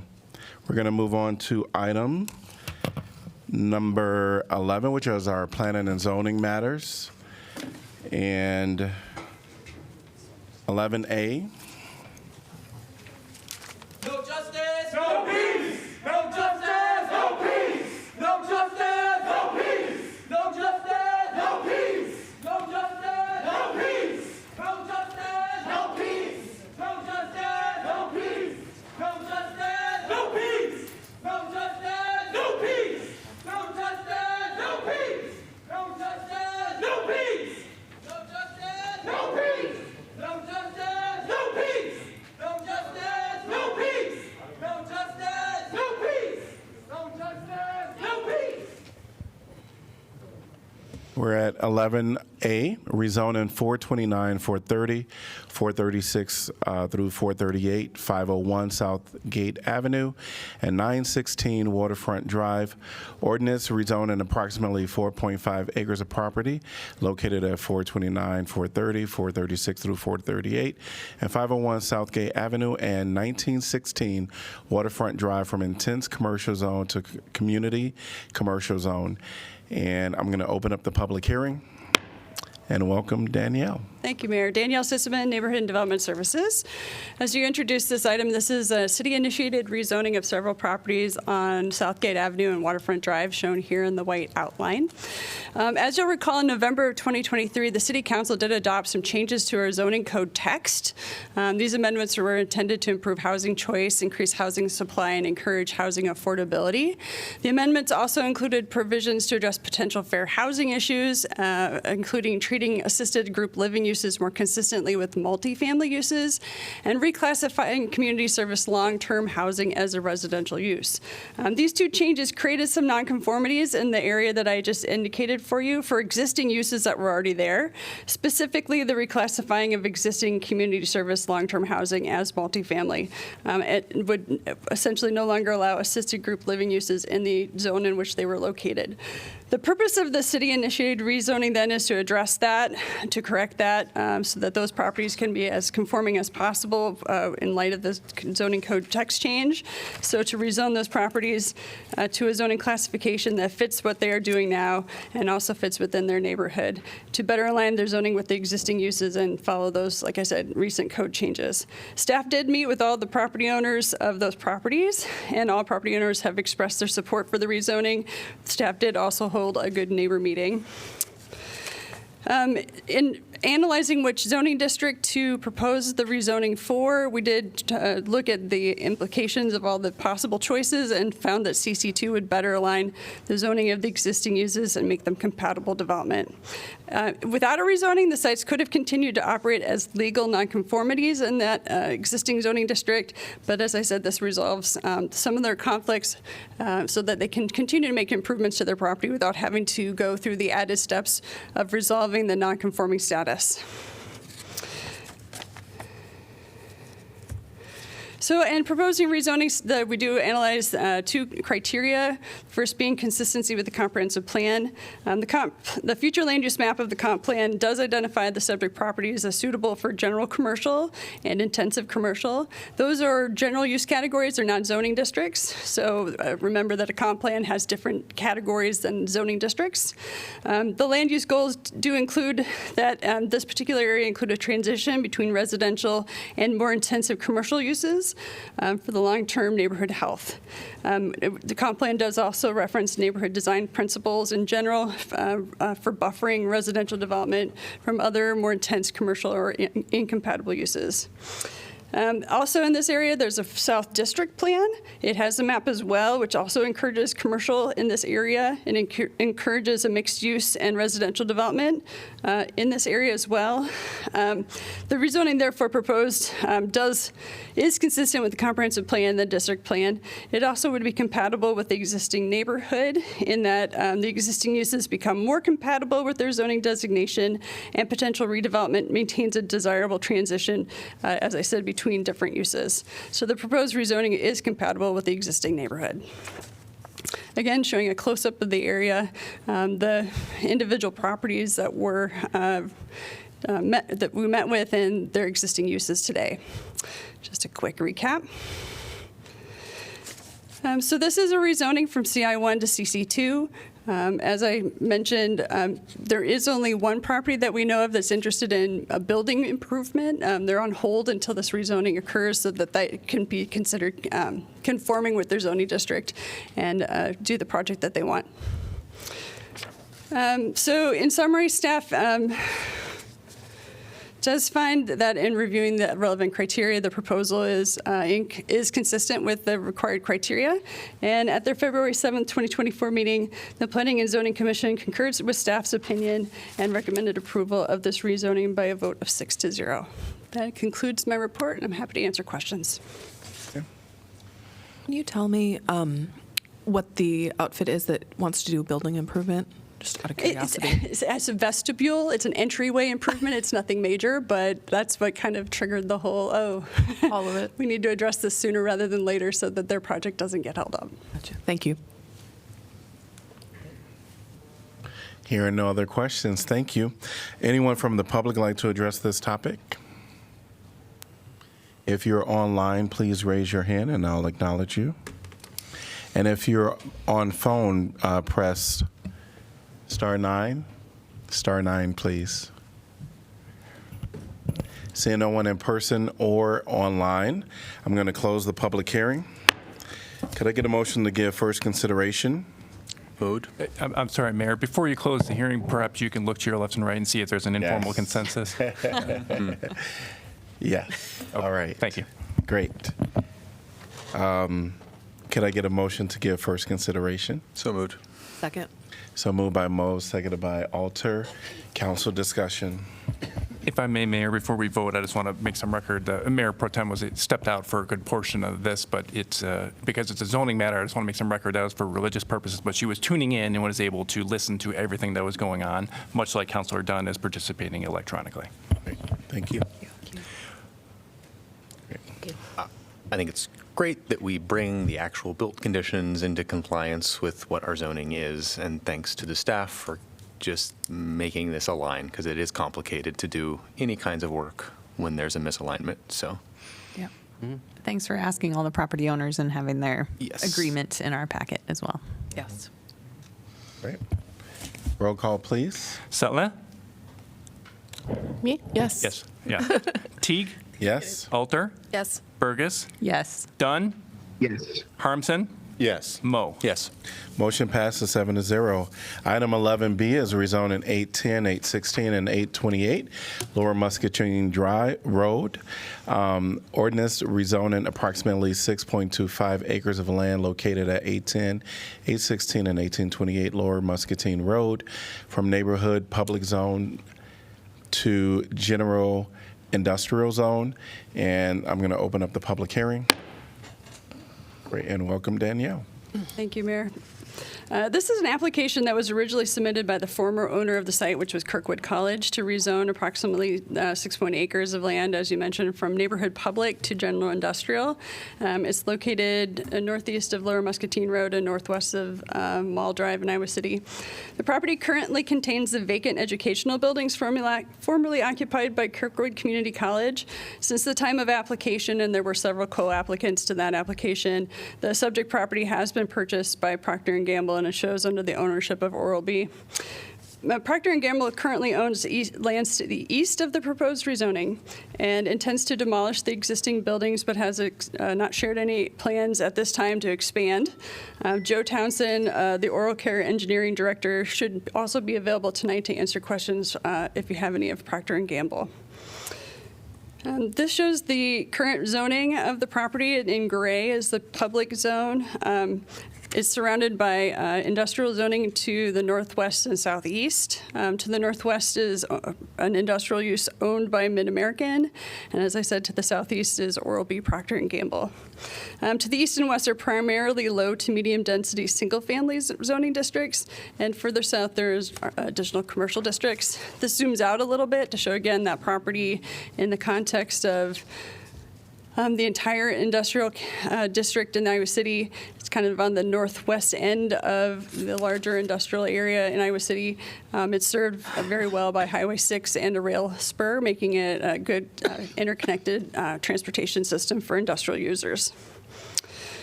The current zoning, actually, in 2002, the city most recently initiated a rezoning on a portion of this property at 1828 Lower Muscatine Road, at which time the city initiated a rezoning to the P1 district on behalf of Kirkwood Community College so that they could expand their campus and add some buildings.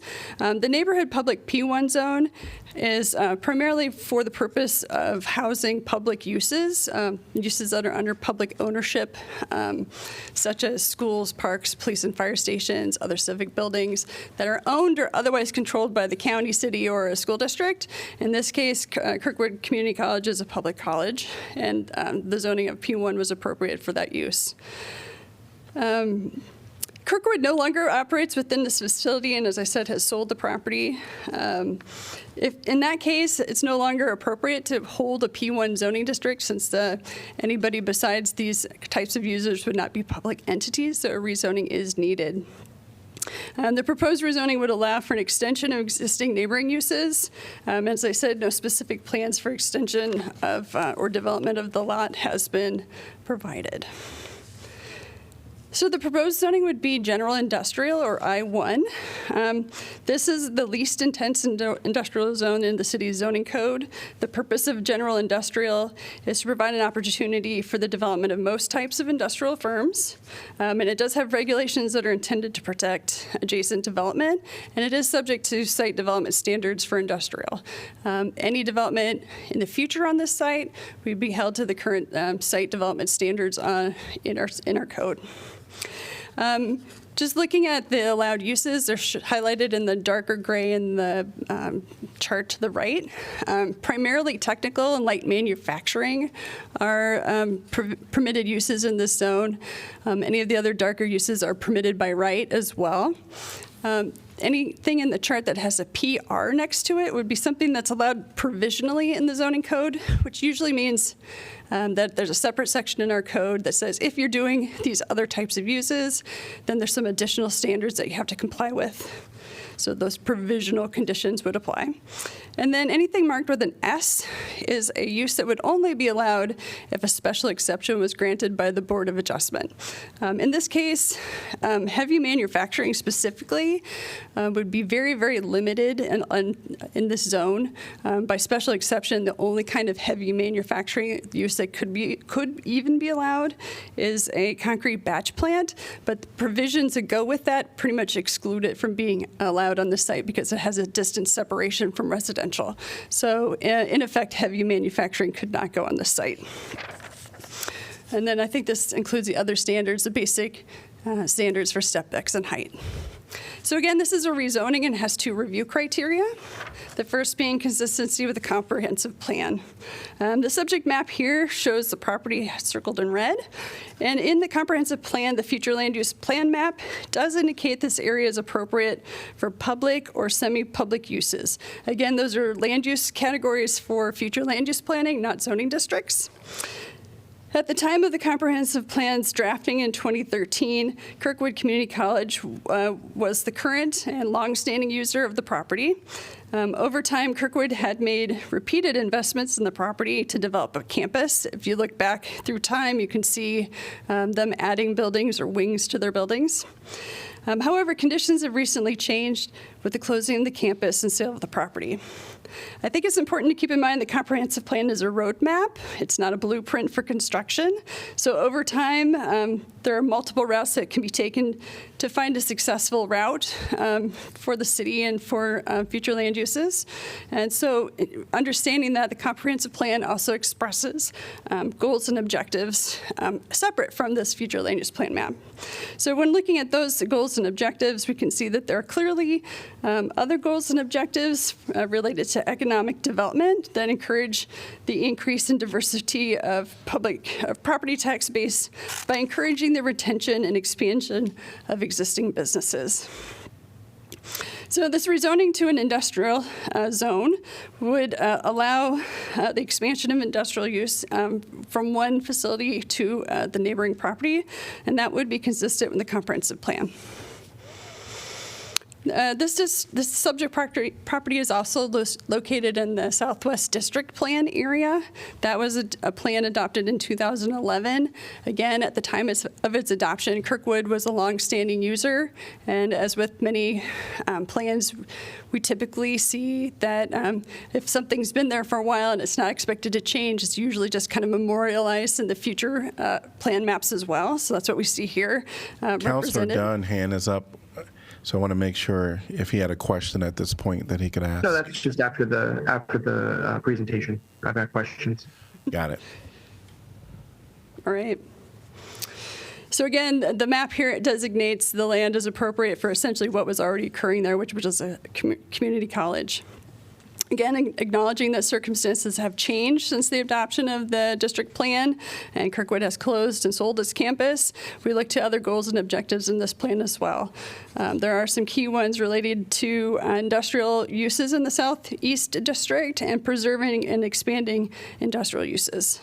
So the expansion of existing industry aligns with the goals of the district plan as well.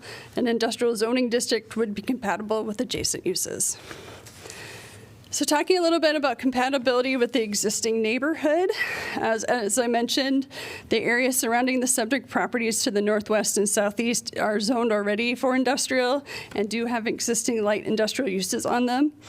To the north is the Iowa Interstate Railroad, separating the subject properties from a lower density single-family residential neighborhood zoned RS5. Land to the south is also zoned RS5 and is separated from the subject properties by a major thoroughfare, which at the northern reaches of this neighborhood is Lower Muscatine Road. The proposed general industrial rezoning would make the land use and access consistent across all 3 adjacent properties, while keeping them separated from existing residential areas by those thoroughfares and railroad systems. So the proposed rezoning maintains an existing land use pattern already present in the surrounding neighborhood.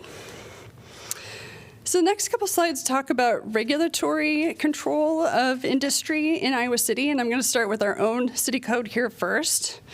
Our city code has a site development performance standards section, 14.5H, included in it. These standards are intended to protect property from off-site impacts, such as noise, air pollutants, odor, vibrations, and storage of combustibles and flammable materials. Performance standards in general are a zoning tool that was adapted into widespread use in the 1950s from a similar concept in the building code that regulates how land use functions after it's built based on operations and activities actually occurring at the site, so that things that might actually create noise or odors or vibrations. They are supplement to use categories, so things like just general industrial, commercial, or residential. And the standards are based to minimize those public hazards and prevent the creation of nuisances and other conditions potentially harmful or detrimental to users of property surrounding the use. This article does apply to industrial, and I've specifically highlighted the air quality standards for you there on the slide, and it does reference the emission of smoke and particulate matter or chemicals needing to comply with Iowa Department of Environmental Quality, which would be Iowa DNR, and the U.S. Environmental Protection Agency, or its successors. So those are the agencies primarily responsible for overseeing emissions in this situation. And the city would definitely work with those agencies if a concern was expressed or we had a concern about a property. So speaking of the EPA, the Environmental Protection Agency, the Federal Clean Air Act requires that the EPA set national ambient air quality standards, or NAAQSs, for specific pollutants to safeguard human health and the environment. These standards define the levels of air quality that EPA determines are necessary to protect against the adverse impact of air pollution based on scientific evidence.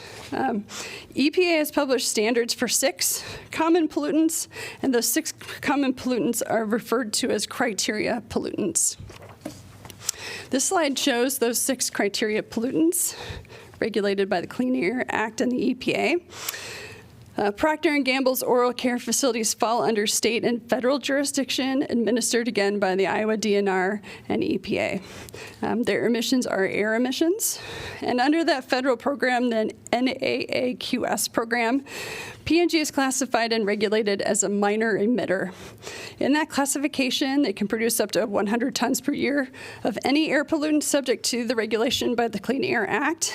Also less than 10 tons per year of any one hazardous air pollutant, also called an HAP, or less than 25 tons per year of all hazardous air pollutants combined. So P&G does operate 3 minor emitter sites in Iowa City, and even in total, they emit only half of any one limit, so half of the 100 tons per year. So they all are very minor emitters. The U.S. EPA and Iowa DNR regulate other kinds of air pollutants. They have a list of 188 of those. They also go through the HAP pollutants that are under a separate program. So I mentioned the Iowa DNR. The Iowa DNR is the one that do the actual regulation of these sites, the actual implementation. They do that through a state permit process. The Iowa DNR monitors compliance with that permit process in 3 primary ways. The first is the mandatory reporting to them on a 3-year cycle. So minor source emitters have to compile inventory reports that they actually have to create by qualified third-party environmental specialists that are contracted for that work specifically. Those reports include highly technical data on estimates of emissions based on production run times and the specific equipment in place at the factory. P&G and many emitters actually are very cautious in their estimates of runtime. They'd rather come in under emissions than over at any point in time, so what they report is actually usually a very conservative estimate. The existing Oral B site adjacent to the subject rezoning is such a low emitter, actually, that under the Iowa DNR permitting process, they're not required to report on that 3-year basis. The second way Iowa DNR monitors compliance is random, unannounced inspections. The third is investigations of complaints. And again, the city would communicate any complaints or concerns we receive to Iowa DNR as well.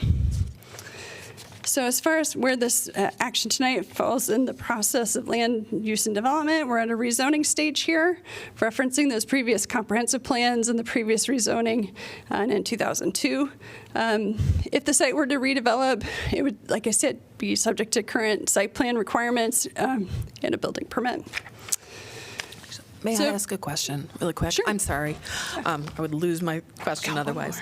So if there was a complaint to the DNR, what's their, and maybe this is beyond your scope, but would they then, they would investigate, would they potentially use the same, like you mentioned that under mandatory reporting, they have third-party contractors who are independent.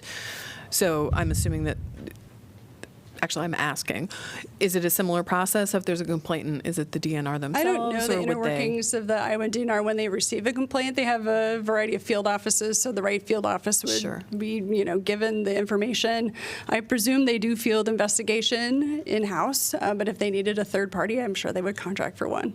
And do we know if there have been any complaints to the DNR? My understanding, just checking the resources available online, that there are no complaints of concern in the recent past. I believe Sarah Gardner in our climate office actually checked a lot of these resources and didn't find anything major in the recent past. Okay, thank you. I'm sure that's a great question for P&G as well.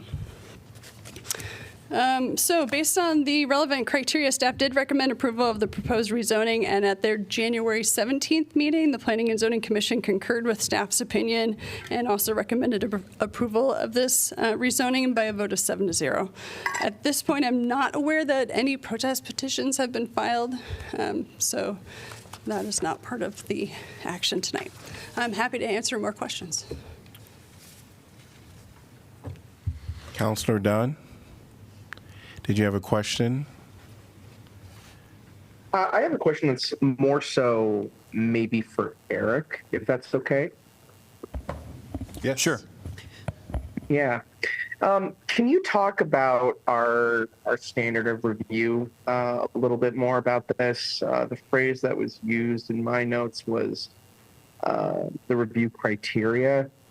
Can you tell us in the community a little bit about, what authority the council has to make decisions in this type of situation, things that we can weigh and things that we cannot weigh? Sure. Well, it all comes down to compatibility with the neighborhood and compliance with the comprehensive plan. So that's the reason Danielle went through all those areas and showed the zoning and the comprehensive plan and the district plan of this neighborhood. But yeah, otherwise it comes down to neighborhood compatibility and whether it's an appropriate zone given the area in which the property lies. Danielle also listed kind of the steps that the city can take to enforce matters of air quality, odors, zoning, vibrations and noise. I'm not sure, is that answering your question, Councilor Dunn?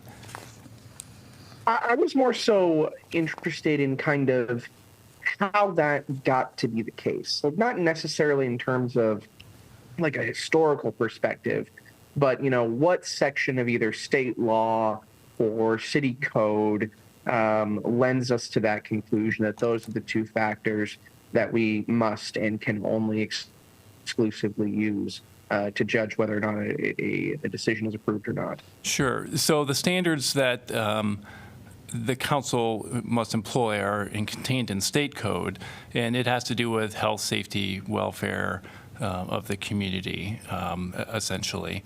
The other ones that I was mentioning about noise, air quality, odor, and vibration, and storage of flammable and combustible materials, that kind of thing, that's all found in our city ordinance at 14-5H-4 through, I think, 8. Thank you. Sure. Any other questions for Danielle?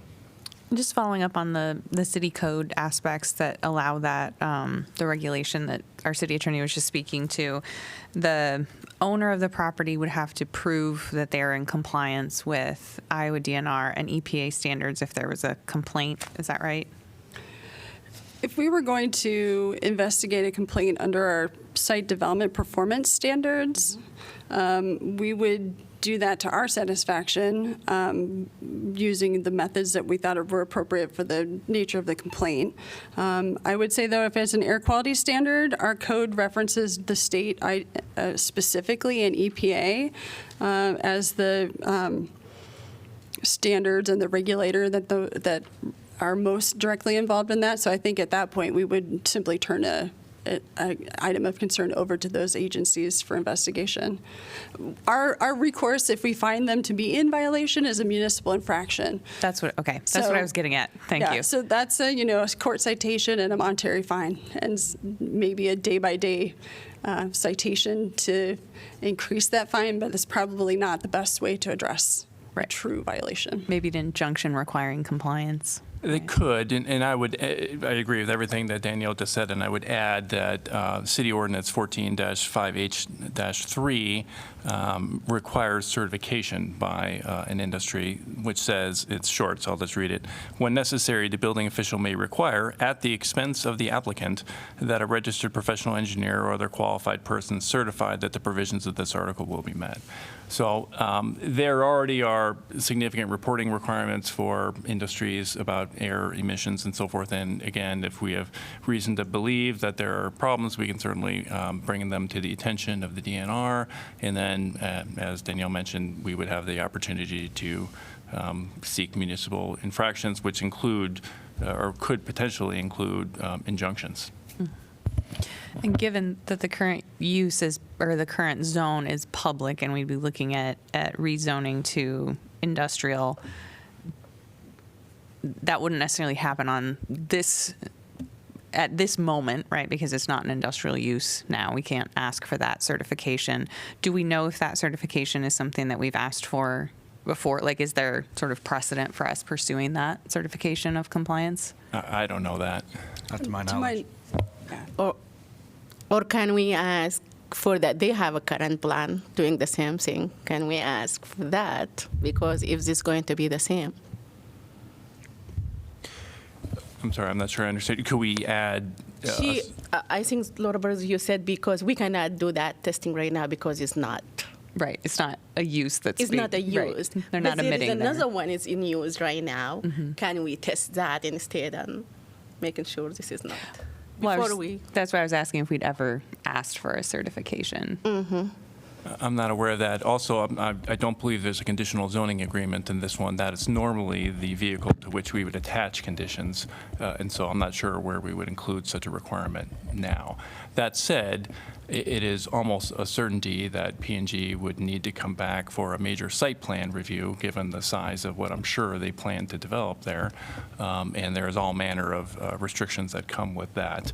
As a reminder, from the time when we were looking at the Dane property up above the airport, similar standards apply there. It's not necessarily that it comes to council for a major site plan. It doesn't, but it would go to P&Z if there's either a protest with sufficient numbers of signatures for that, or if the Neighborhood Development Services Director decides that would be appropriate.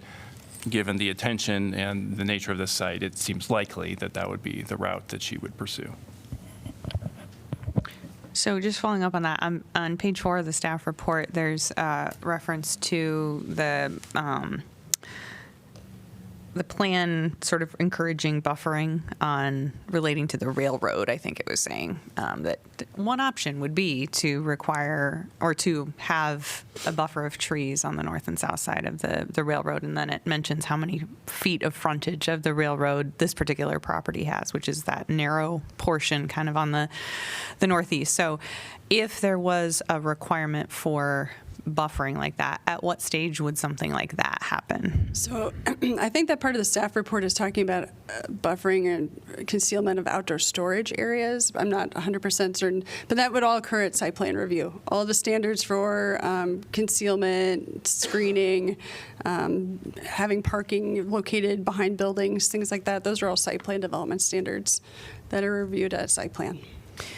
When we had the property that was out on the far west side off Sloth Hour, where we put this like 300-foot buffer of additional vegetation, what stage was that? That was a rezoning. Are you talking about that was along IWV? Kind Yeah. of was Yes. extended? Boy, That was rezoning. There Okay. was rezoning. And they also did platting, so they had to reserve that area in a conservation area to ensure that that happened.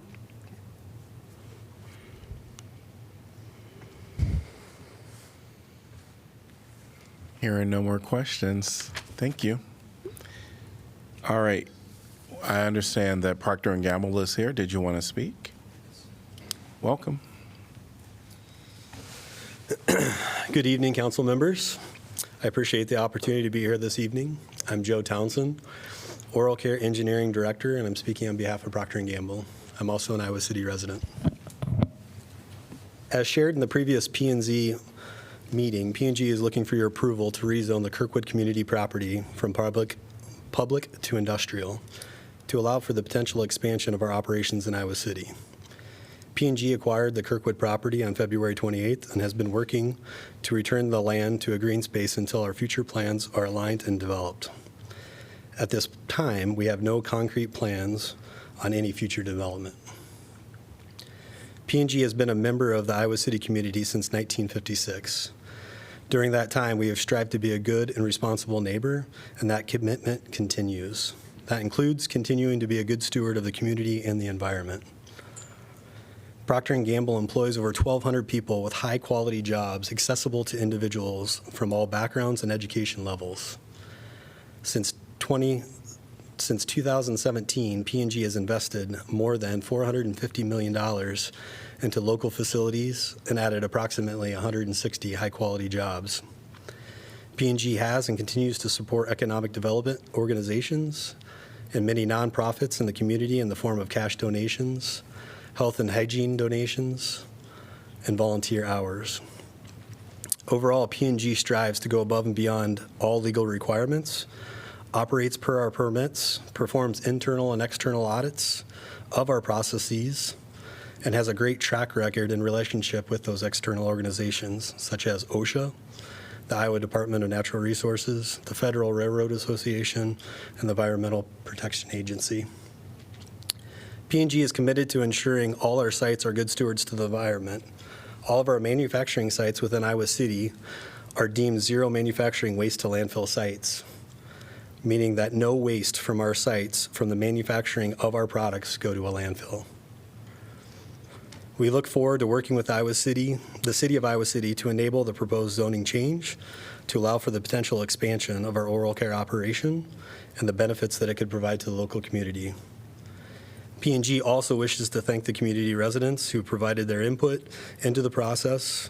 P&G strives to be a good corporate citizen in all the communities in which we operate.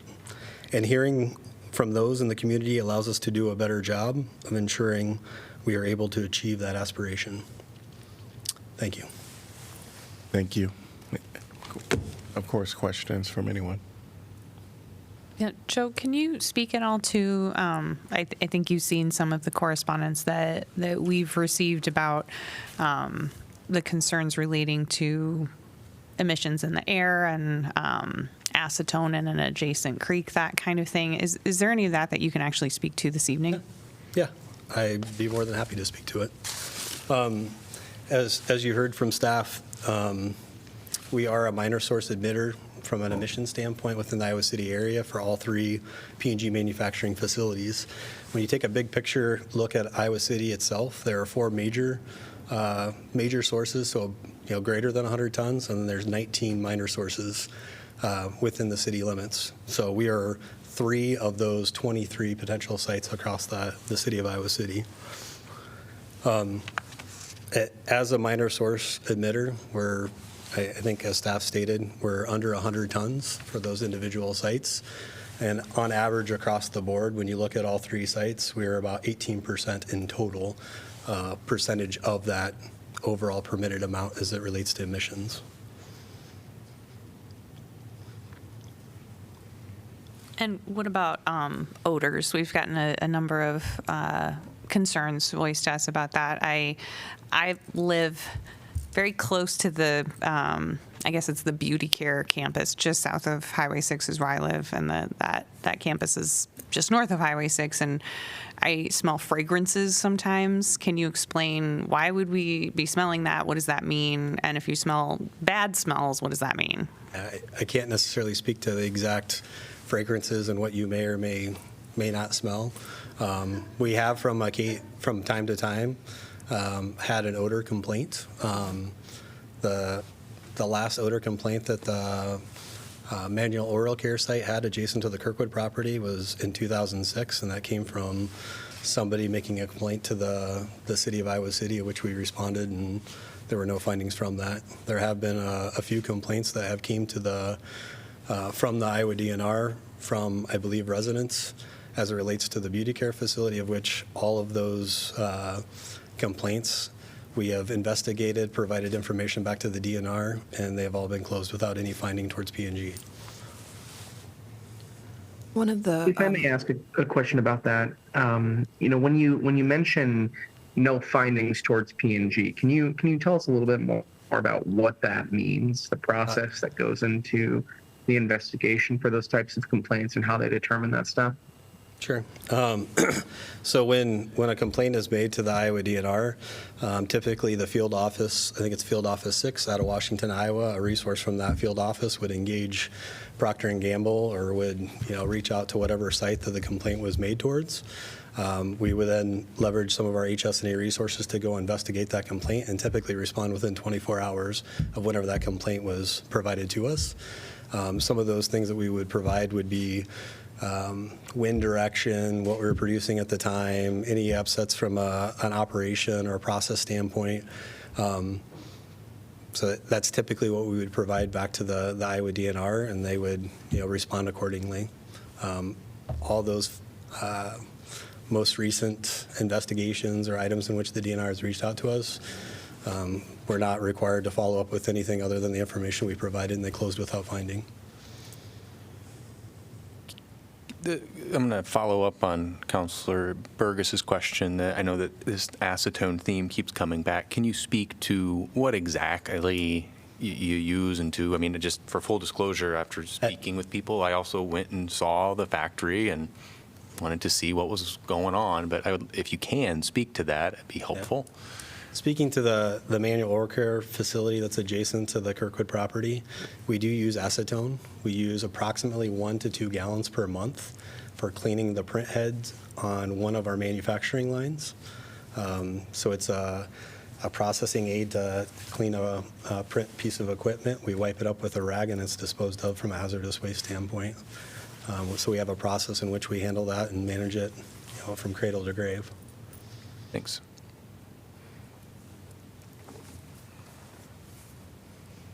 Maybe this isn't a question for you, and I don't know if anyone here knows, but you mentioned there's, I think, 3 major source emitters and 19-ish minor. As of 2021, there were 4 major and 19 minor. Okay. Do you know who the major source emitters are? I do, but it's readily available on EPA websites. I'd ask you to maybe take Does somebody mind? I'm just curious so we would know. I can look it up. I'll look it up. Okay, great. Thanks, Counselor. Not asking you to throw anyone else under the bus, just Thank for you. comparison. I appreciate that. Mm-hmm.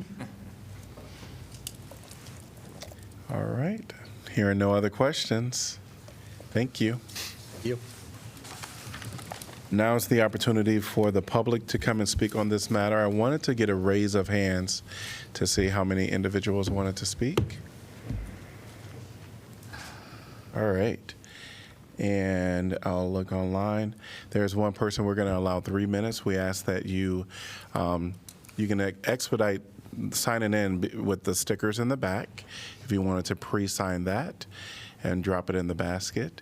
But we welcome you to say your name and city you're from. Welcome. My name is Kate. I'm from Iowa City. I'm certainly not the first person to stand here and oppose this rezoning proposal. I certainly won't be the last. But I feel I must add my voice to the noise because of this city's frankly egregious pattern of completely ignoring the dissent of its people, even as they stand here and shout it in your face. I've watched this room and the lobby fill with community support while the council sits up there and debates hypotheticals like we aren't even here. Had the Planning and Zoning Commission listened to this community, I wouldn't be up here speaking right now. However, despite overwhelming disapproval from the public, the commission voted unanimously to recommend approval of this proposal. Time and again, on every level, this city fails us. The community does not want the old Kirkwood plot to be handed over to Procter & Gamble to become yet another industrial site, to spew even more toxic chemicals into the air Southeast Side residents breathe. I know the community does not want this because there are almost 200 petitioners who say so. I know the community does not want this because of more than a dozen emails published in council correspondence regarding this rezoning. I count only one of support. The rest oppose the proposal or raise serious concerns, and obviously you can see how many people are about to speak now. It's worth noting that the only public support for this proposal comes from Greater Iowa City Incorporated, an economic development agency, or rather a flimsy facade to prioritize capital interests over the health and safety of the community. Once again, this council sits on its high horse, looking down at the people begging the system that always fails them, not this time, pleading through pragmatic speeches crammed desperately into their allotted 3 minutes. What will it take for you to finally listen? Thank you. Welcome. Please state your name and city you're from. I'm Nix. I live in Iowa City. If you can smell acetone in the air to the extent that it causes massive headaches, that is not a, quote, minor air pollution. That is a healthcare concern. These regulations are absolute ass. This rezoning proposal is absolutely abhorrent, extremely harmful, and I'm disappointed that this council is even considering approving it, given the amount of public disapproval. This council continuously stands on the back of the most marginalized in Iowa City to tout empty proclamations, celebrate Black History and Pride Month, to claim that they support these struggles so that they can get votes from their, quote, progressive liberal friends. How dare this council allow this rezoning project to present when improved air quality is part of the climate action values in your strategic plan? Climate justice is racial justice. To the zoning committee, you should be honest about the outcomes of this project. Just say that you would rather the poor Black and brown communities in Iowa City be exploited for their hard work and die from hazard chemical exposure under the guise that this industrial facility will bring needed jobs for folks in our town. Shame on you, and shame on the council if you approve this rezoning effort. Doing so will only tell our most vulnerable community members that you would rather see them die than lose profits. Thank you and welcome. Okay. Yeah, my name's Perry Lenz. Live in Iowa City. I actually live right by Procter & Gamble in that southeast neighborhood and whatever, within a mile of Procter & Gamble. And I have asthma, so this issue affects me personally. I'm really concerned right now. What I've heard is, this is from a credible source. A person told me that that the air pollution or air quality is 80% worse in that area within a mile of Procter & Gamble right now. It's going to be worse if Procter & Gamble develops that old Kirkwood campus. The air pollution will be worse. Air quality will be worse. It will affect a lot of people. So I asked the city council not to rezone this property. I don't think Procter & Gamble needs to expand. I think it would hurt too many people, not just, and there is a large number of people of color in that neighborhood. It's a large multiracial area, the whole area there, and it would affect a lot of the working class families. And so I would ask, again, that this area not be rezoned. Thank you. Thank you. And welcome. Hi there. Izzy again. I still live in Iowa City. I live maybe like an hour, sorry, not hour. I live maybe like a half mile north of this area. My partner has asthma, for what it's worth. I feel like encroaching industrial zoning shouldn't be a reason to argue for further encroaching industrial zoning. And also, I don't really trust the Iowa DNR or the EPA to like protect us here. Like I think the people advocating for this have spoken that like people have not submitted any complaints to those agencies, but like I don't know how to do that do any of you know how to like submit a complaint to the Iowa DNR? That's like a agency that's been gutted by like further defunding, privatization, and like budget shortfalls. I've read some report that like they're unable to repair the $300 million worth of damages to their own like parks that we love. And we trust that same agency to, I don't know, slap Procter & Gamble on the wrist when they pollute the air, like in the neighborhoods around this proposed plant. I want to thank Alter for the question, how can Iowa City respond to those complaints? Because I feel like we don't really have a way to respond to complaints if they come up. Like if people start complaining like, oh, I get headaches, oh, I have cancer even, like we wouldn't even know if there's like increased carcinogens, like how would we even respond to that? We rely on the Iowa DNR, which I fear we wouldn't be able to rely on. Further, I feel like if they're, Procter & Gamble boasts that they're at half of the limit for emissions. I feel like that's not really a boast. That's like we're already at half the limit. What would it be? Like how could it get worse as increased demand furthers? Like I don't think that's a boast so much as it is like an admission that like we're already at half capacity. Finally, I think one of the two people before me that advocated for this mentioned that there's no protest vote, protest petition. I saw a protest petition. I signed it. There was maybe 150 people that signed it so far. I know it's not a huge amount of people, but I don't think a lot of people know about this. I feel like it's worth maybe putting some feelers out to the community and seeing like how they really feel about this. I also want to thank you, Laura Burgess, for saying something about the acetone that you smell. I imagine a lot of you smell like chemicals in the air as you go near these places, especially if you live in these areas. It's gross, and I've heard complaints like through like social media and also my friends, and also at the city council meeting tonight that like people smell chemicals from these places. That's all I gotta say. Thank you. Thank you. Welcome. Please state your name and city you're from.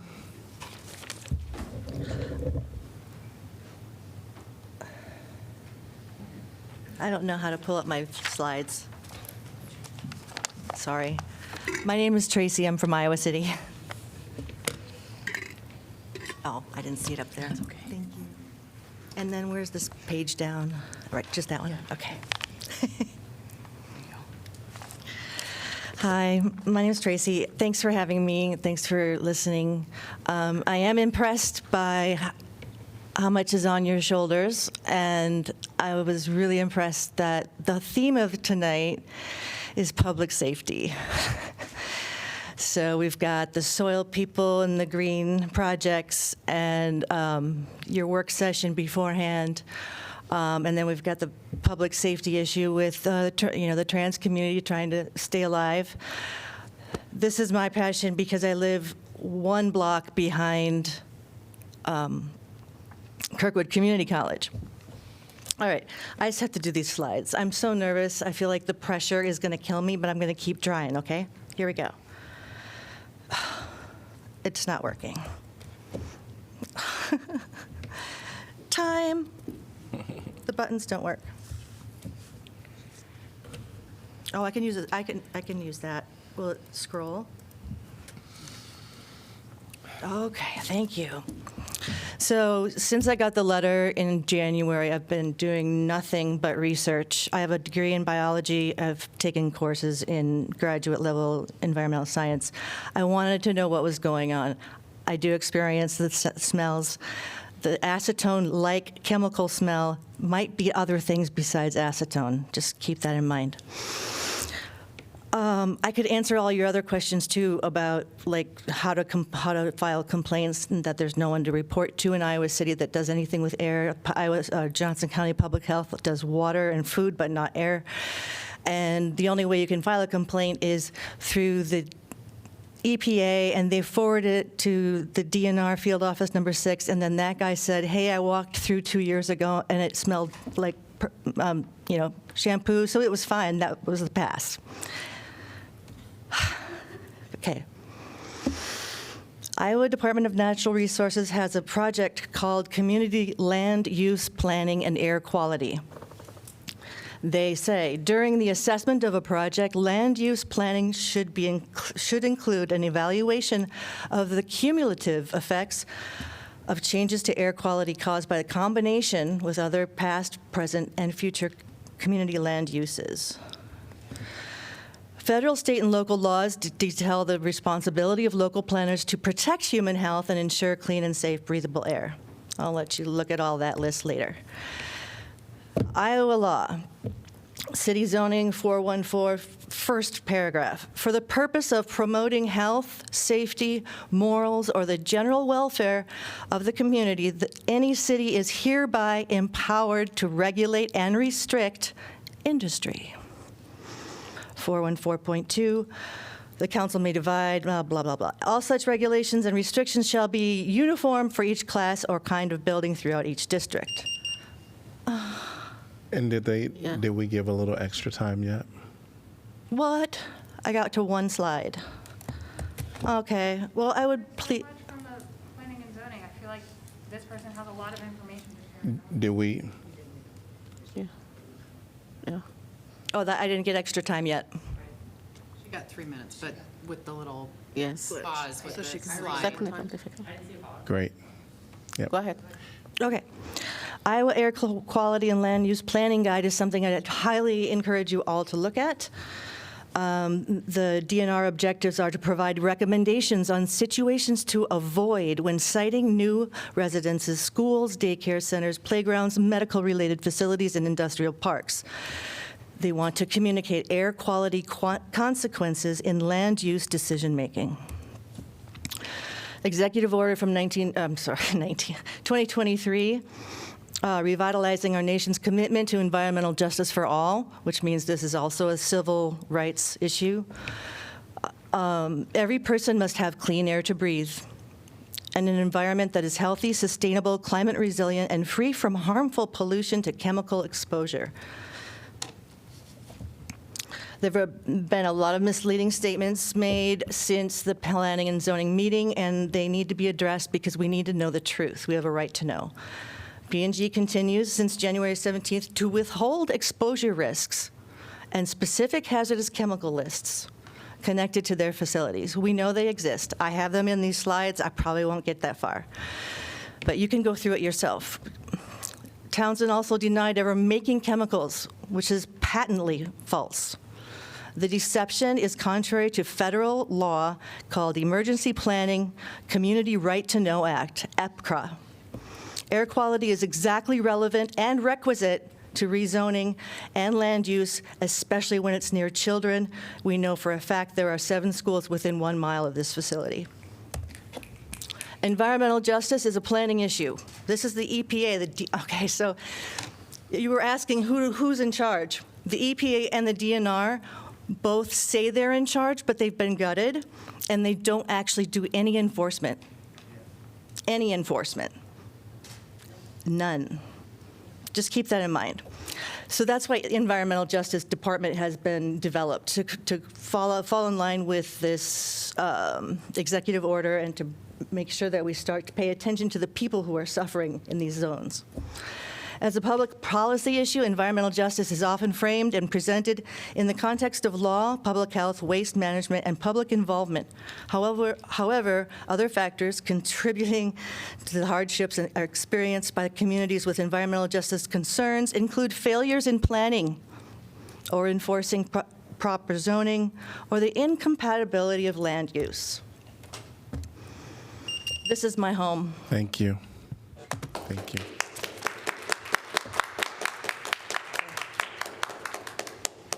Welcome. Please state your name and city you're from. Good evening, councilors. My name is Mackenzie DeRue. I'm from Iowa City. And I'm here tonight on behalf of Greater Iowa City, Inc., and I would like to express our organization's support for the proposed rezoning of the former Kirkwood Community College campus. Approving this rezoning allows Procter & Gamble to expand their Iowa City operations, further embedding this important economic driver into our community. As stated before, Procter & Gamble has been a part of our local economy since 1956, and they employ over 1,200 people with high-quality jobs. They have demonstrated investment in our community through employee volunteer hours and financial contributions to numerous nonprofit organizations. We should not take Procter & Gamble's presence in Iowa City for granted, as they have many options for where to locate their operations and only a few years ago considered leaving our community. We are encouraged that today Procter & Gamble not only wants to stay here, but perhaps even grow here. And this growth will create more jobs, bolster the business ecosystem that revolves around P&G, and increase tax revenue the city needs to fund critical services. We understand that Kirkwood's departure is a significant loss and are aware of residents' concerns about additional manufacturing in this neighborhood. However, we see this rezoning as a first step toward further investment in the larger Sycamore Mall area. And our organization is excited by the prospect of collaborating with city leaders, Procter & Gamble, and other area businesses, as well as residents, to create a vision for a vibrant neighborhood supported by strategic investment as well as targeted incentive programs. We respectfully ask that you allow us to begin this work by approving the proposed rezoning. Thank you. Thank you. Welcome. Good evening, councilors. My name is Julia Buchkina. I'm a physician in Iowa City, and I have practiced family medicine here for 15 years. And let's see if I can get this to go. So I'm opposed to this rezoning primarily because of the health concerns for the residents who are mere feet away from where this new facility would be. Based on Oral-B's current RCRA data, we know that primarily the chemicals that are being created are volatile organic compounds, or VOCs, which are creating primarily most of the odors, heavy metals, and ignitable waste. Now, with all the talk of odor, I just wanted to make the point that some VOCs do not have an odor. Whether they have an odor or not, all are a health hazard when airborne or in water and food. And with the talk of creating some sort of physical boundary along the railroad or the boundary areas, there's no physical boundary that would prevent VOCs from going airborne or into the waterways. Just to give you an idea of some of the health conditions that can be triggered by VOCs and heavy metals, people have talked about asthma, people have talked about cancer. Those are all valid concerns, but I want to bring to your attention some of these other less talked about diseases that I see in my clinic every day. Autoimmune diseases, there are over hundreds of these. We know they're triggered by chemicals, multiple chemical sensitivity syndrome, chronic fatigue, and mast cell activation syndrome. The primary mechanism by which these chemicals trigger autoimmunity is they are just causing dysregulation, where the immune system gets confused and attacks the body's self-tissues. With these latter three, we're really dealing with a type of white blood cell that gets chronically overstimulated called the mast cells, and these chemicals cause mast cells to release inflammatory chemicals in the bloodstream called cytokines. This is a graphic just showing the variety of immune cells that can produce these inflammatory chemicals, among them the mast cells. And so symptoms that residents in the surrounding area could expect to potentially experience if they're sensitive, especially to these chemicals, would be fatigue and malaise, flushing, itching, abdominal cramps, muscle pain, nausea and vomiting, diarrhea, and low blood pressure, just to name a few. We would not expect these to be singular acute episodes of illness where all of a sudden somebody would get sick. This would occur gradually over months to years and would be a significant burden for our local healthcare system, especially primary care providers like myself. And so we know that if this rezoning proceeds, VOCs will increase in the groundwater and the stormwater. A 2022 test from the DNR of Iowa City stormwater already showed elevated levels of VOCs, some of which match the present RCRA list at the Oral-B current facility. We know there will be increased airborne chemicals from increased industrial traffic, and I expect local chronic diseases among residents will increase. Thank you.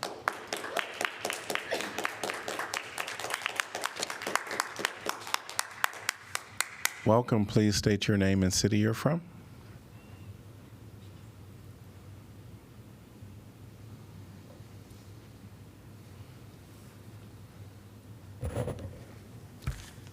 Hello, I'm Anne Marie Krause. I'm a 40-year resident of the southeast side of Iowa City. Thank you for letting me speak tonight. When Joe Townsend stood here on January 17th and said that Procter & Gamble would make no chemicals, whoops. Yeah, this is not working here. Well, all right. My bullets aren't working here, but when he said that Procter & Gamble would make no chemicals on the proposed site, he immediately set up cause for distrust. P&G's oral care plant is registered as a small quantity generator of 220 to 2,200 pounds of hazardous waste per month. They are a Tier 2 extreme facility with extremely hazardous substances and other chemicals like these. Residents would like to ask for a neighbor's tour of Oral B. We have questions such as, why would P&G spend $6 million before the place is even rezoned? Did somebody in the city reassure them of that outcome before the zoning even got established? And just to set the record straight, there have been many complaints to the DNR, which conveniently they cannot find. The city has been told that they cannot vote based on issues of health or environment because the state of Iowa code restricts criteria to land use only. You already saw Tracy show you this code. It's perfectly within the state code for cities to regulate buildings and industry on the basis of health and safety. The council is charged with making the zoning decision based on 2 criteria: consistence with the comprehensive plan and compatibility with the existing neighborhood. And I ask you, what hazardous waste generator is compatible with any neighborhood in town? When considering consistency with the comprehensive plan, the city is clinging to only one narrow part of the comprehensive plan, which is to increase industrial operations regardless of the welfare of the community. Here are 9 other examples excerpted from the comprehensive plan that talk about environmental quality and health and safety. 9 other statements right there. Council members, 3 council members verified to me that if they vote on criteria other than this abstract land use, such as health or environment, they could be sued by Procter & Gamble, even though the state code allows for it. And I'm just wondering if this vote will be influenced by the fear of a lawsuit rather than what's really good for the community. There's been a long history of previous city councils who have acted to systematically denigrate the southeast side with placements of buildings that no residents in other sections of the town would tolerate. Thank you.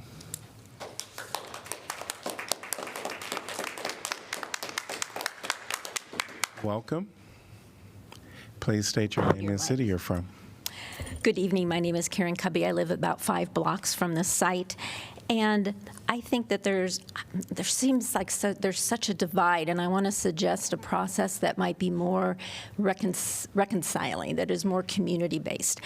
Once you vote for this zoning, you don't have as much power to do things beyond and above what will be looked at in the site plan review. And so if you're inclined to vote for this, I encourage you to keep the public hearing open and defer this for a couple of weeks, throw it back to P&Z. I would implore the neighbors and P&G to get together and actually listen to each other. I feel like the neighbors feel suspicious of the company, and I also feel like the neighbors will have a hard time hearing anything that the company says. And if there's a way to structure a good neighbor meeting that is voluntary, that P&G chooses to do, that they can provide information about what they're using, how they're complying, and the neighbors hopefully will listen to that. I encourage the city to request information about places that are already zoned industrial that are those 3 major users. If we can get what's being put out in our community, what are the symptoms that people are experiencing, and cross-match them, we can maybe ask the DNR, ask the Johnson County Public Health Department to help us untangle all of this. But again, if you close the public hearing, your hands are tied.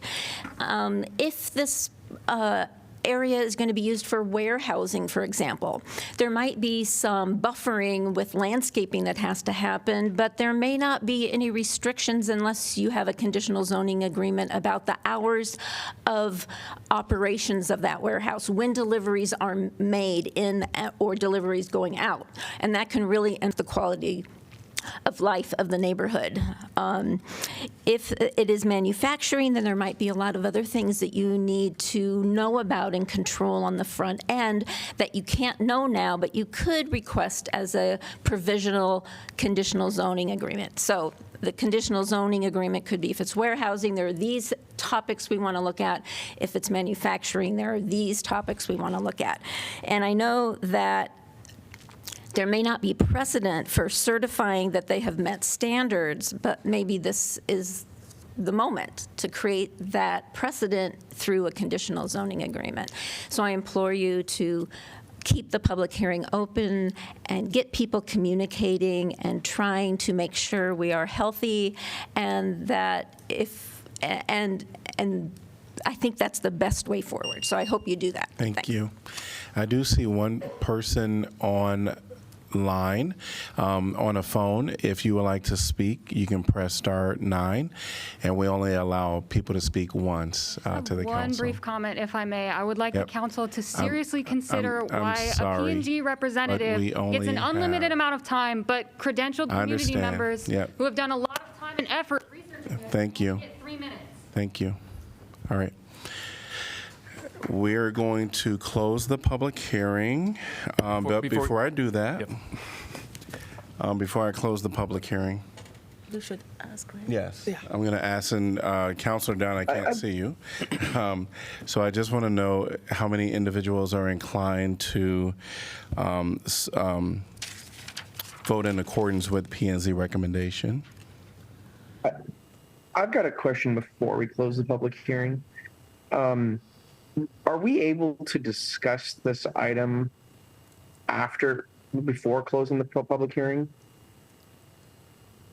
I'm sorry, can you repeat that? Or as so Karen Cubby just came up and requested that we keep the public hearing open. And so what I'm asking is council able to discuss the item without closing the public hearing? Normally, that is not how it's done procedurally. I think what Ms. Cubby was suggesting was that you ask for a P&Z consult, which would then bring P&Z back to you, and then you and P&Z could certainly discuss the matter. I assume that that's what she was proposing. I'm not sure, though, because we ran into not being able to do anything other than vote up or down on what was before us with Dane Farm, for example, because the public hearing had been closed. Right. So I think that that's what Councilor Dunn is getting at. Can we discuss additional, some of the things perhaps that Karen Cubby was raising, that there might be the potential for P&Z to go back and relook at some things, and for P&G and the neighbors to be able to have, perhaps, I noticed in one of the, it is the slide deck here, about have a neighborhood tour, right? We were able to, I just think that there are ways in which there could be more communication, but I think it's to the point of, can we actually discuss what that might look like with it still being open, or do we have to close it, which then kind of ties our hands from being able to have any possible changes? Right. I think the issue with the Dane Farm was that once you close the public hearing, no conditions can be added to a Right, and I conditional think zoning that's agreement. why the suggestion is to keep it open so that there's the potential for some of those perhaps non-traditional but perhaps needed things to be discussed. I think that's consistent with what Ms. Cubby was suggesting. Yes. You mean we just put a motion to continue the public hearing, or what? Oh, we would defer Or it. defer? You would defer and ask for a P&Z consult and leave the public hearing open at this point, if that's what council wishes to do. Do we have to do a P&Z consult if we defer? Oh, no. Okay. But just if the informal consensus of council is to vote against P&Z's recommendation, then you are required to offer a consult to P&Z in that instance. And so the mayor's question to the council at this point is there an informal consensus to vote in accordance with P&Z's recommendation or not? But that's difficult now for some, because for some, not for me. Because we think we need to try to see if there is a benefit from continuing this. I don't know. Just why we don't just like go ahead and say, instead of like ask that question, we just put a motion to defer it. How about that? Just a straight motion to defer, is that what you mean? And so there will be no P&Z consult? That's I mean, anyone can make any motion that they wish. My request would be that I guess we would discuss it after the motion is made. I don't know what the plan is if we defer. And I want to ask you, I remember for any, like, some kind of rezoning or anything, the developer always have, like, a good neighbor meeting, kind of. That's not always required, if that's what you're asking. Is this required? No. It's not required, but it's good practice, I think. Yeah. So the question is, if there's going to be a motion to defer, there can be discussion after that, and then we'll take a vote. And then if it is not unanimously, majority pass, then we'll come back to me asking if the council is inclined to vote in accordance with P&Z. And then at that point, if a consultation with P&Z is desired, then we would say no, and then P&Z will come have a visit with us, and then we will have a discussion with them. So I just wanted to lay out what our options are. Then I think I will put a motion to defer it. Moved by Salih. Into the next council meeting, or? No, I think the following. Oh, okay. April 2nd. No, the middle of April. Every second is too soon for the people to put like meeting together, and I think we give them at least 3 more weeks. So Second meeting is April 16th.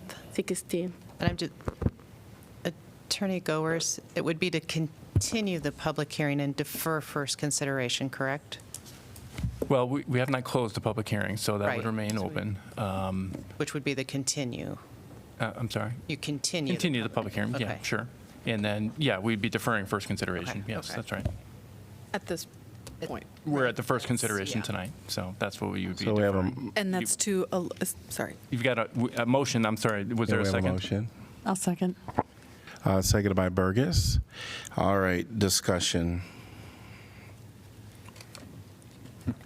What I would like more than anything is for the neighborhood and PNG to be able to have communication with one another.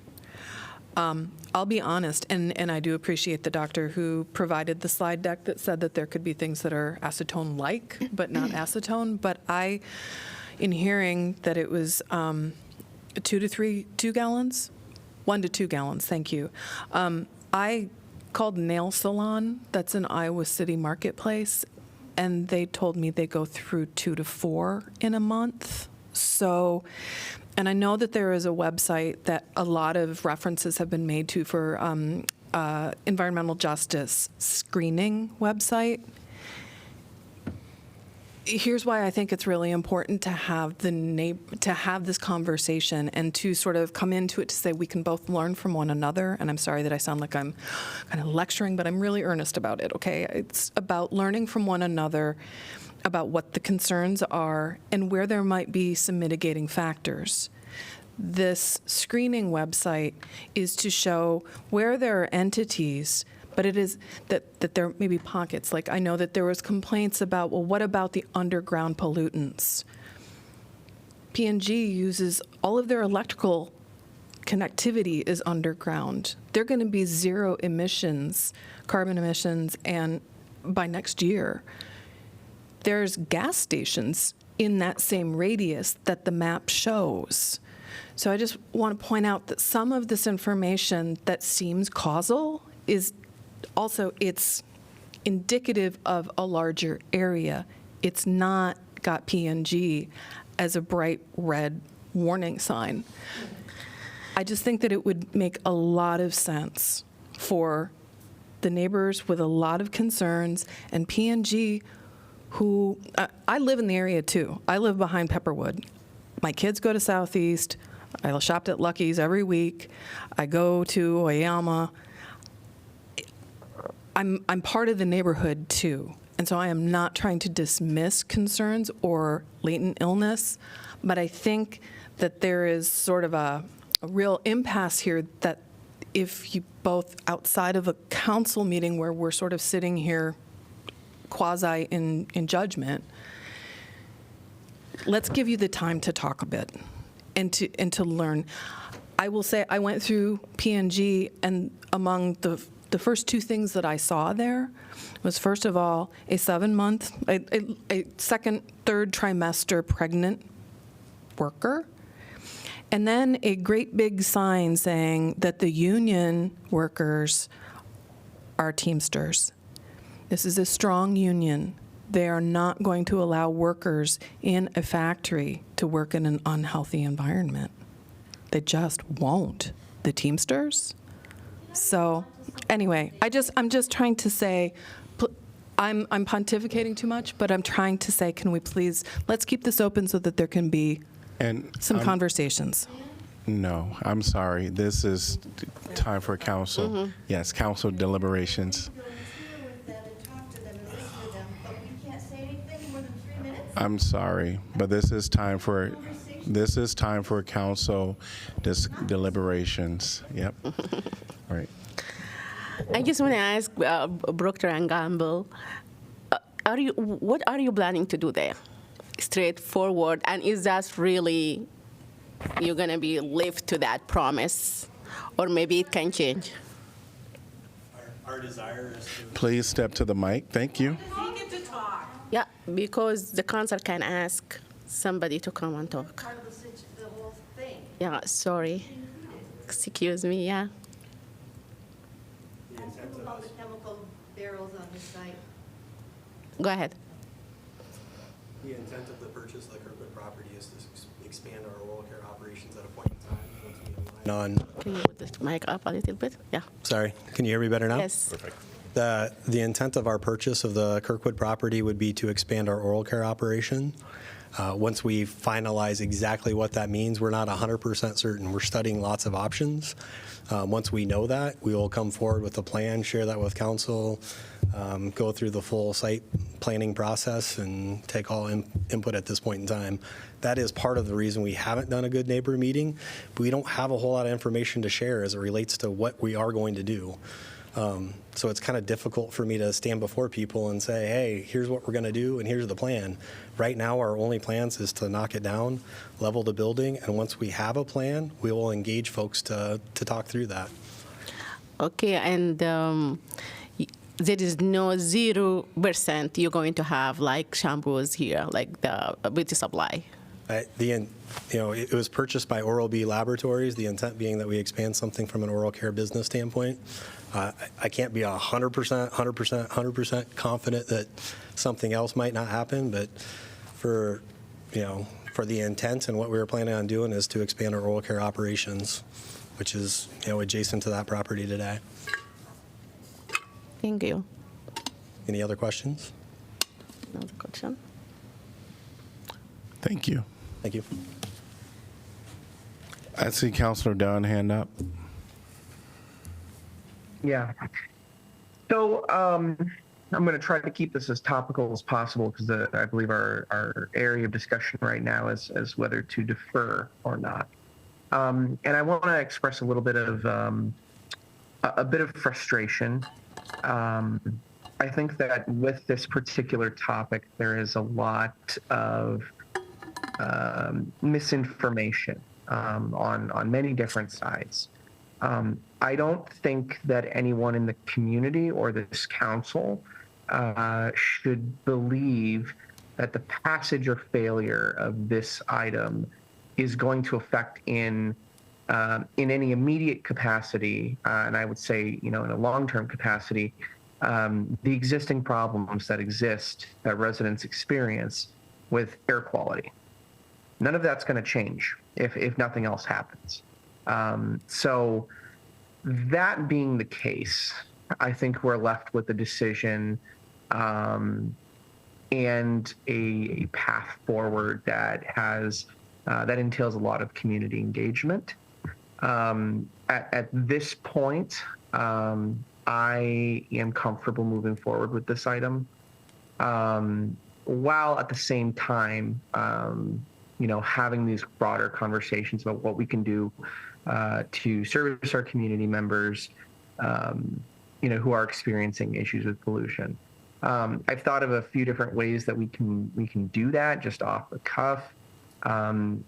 Neighborhood meetings to ensure that local companies, as well as the city itself, can get a handle on what people are experiencing on the ground. I think there's a significant gap between what people are experiencing and what is reported, and I think that that's kind of an intuitive thing. I really appreciate the comment from one of the community members that said, "Do you even know how to report to the DNR or the EPA?" I would tend to agree with that. I don't know how to do that. I'm someone who could figure it out, but that's just me. Not everyone else can do that. So if there's something that we can do as a community to either create some sort of centralized reporting mechanism, whether that's an email or something else that we can just spend a little bit of time on to make sure that if there are problems or if there are complaints, they get forwarded to the necessary authorities, and that we can use that information to then work with residents and other stakeholders to address the concerns that people are having should EPA, should DNR fail. That's where I'm at currently. I'm not too pressed whether or not we defer or not, but I won't be voting to defer at this time. I also agree that we need to defer it because, first, the people, by looking at the people in the room right now, whether you are agree to it or whether you are disagree to it, I don't see the people who live there. I don't see the people who are people of color and immigrants, low-income people. That's the people who live in that area, by the way. And they don't have time even to come to this council because either they work 2 jobs or they just even receive the letter and they don't know what's this and they throw it on the trash because it's in English. So that's why I think we need more time for the people to know about it and for the people to come out here and talk about it. I remember when we moved, when I was working at the Center for Worker Justice, and we moved from Gilbert Court to Forest Avenue. I started soon, after we moved by months or so, I started having a lot of itching. And I called the landlord. I said, the carpet is not good. You have to come and change the carpet. And they started laughing. They said, no, this is B&G. And you will get used to it. And that's true. I got used to it.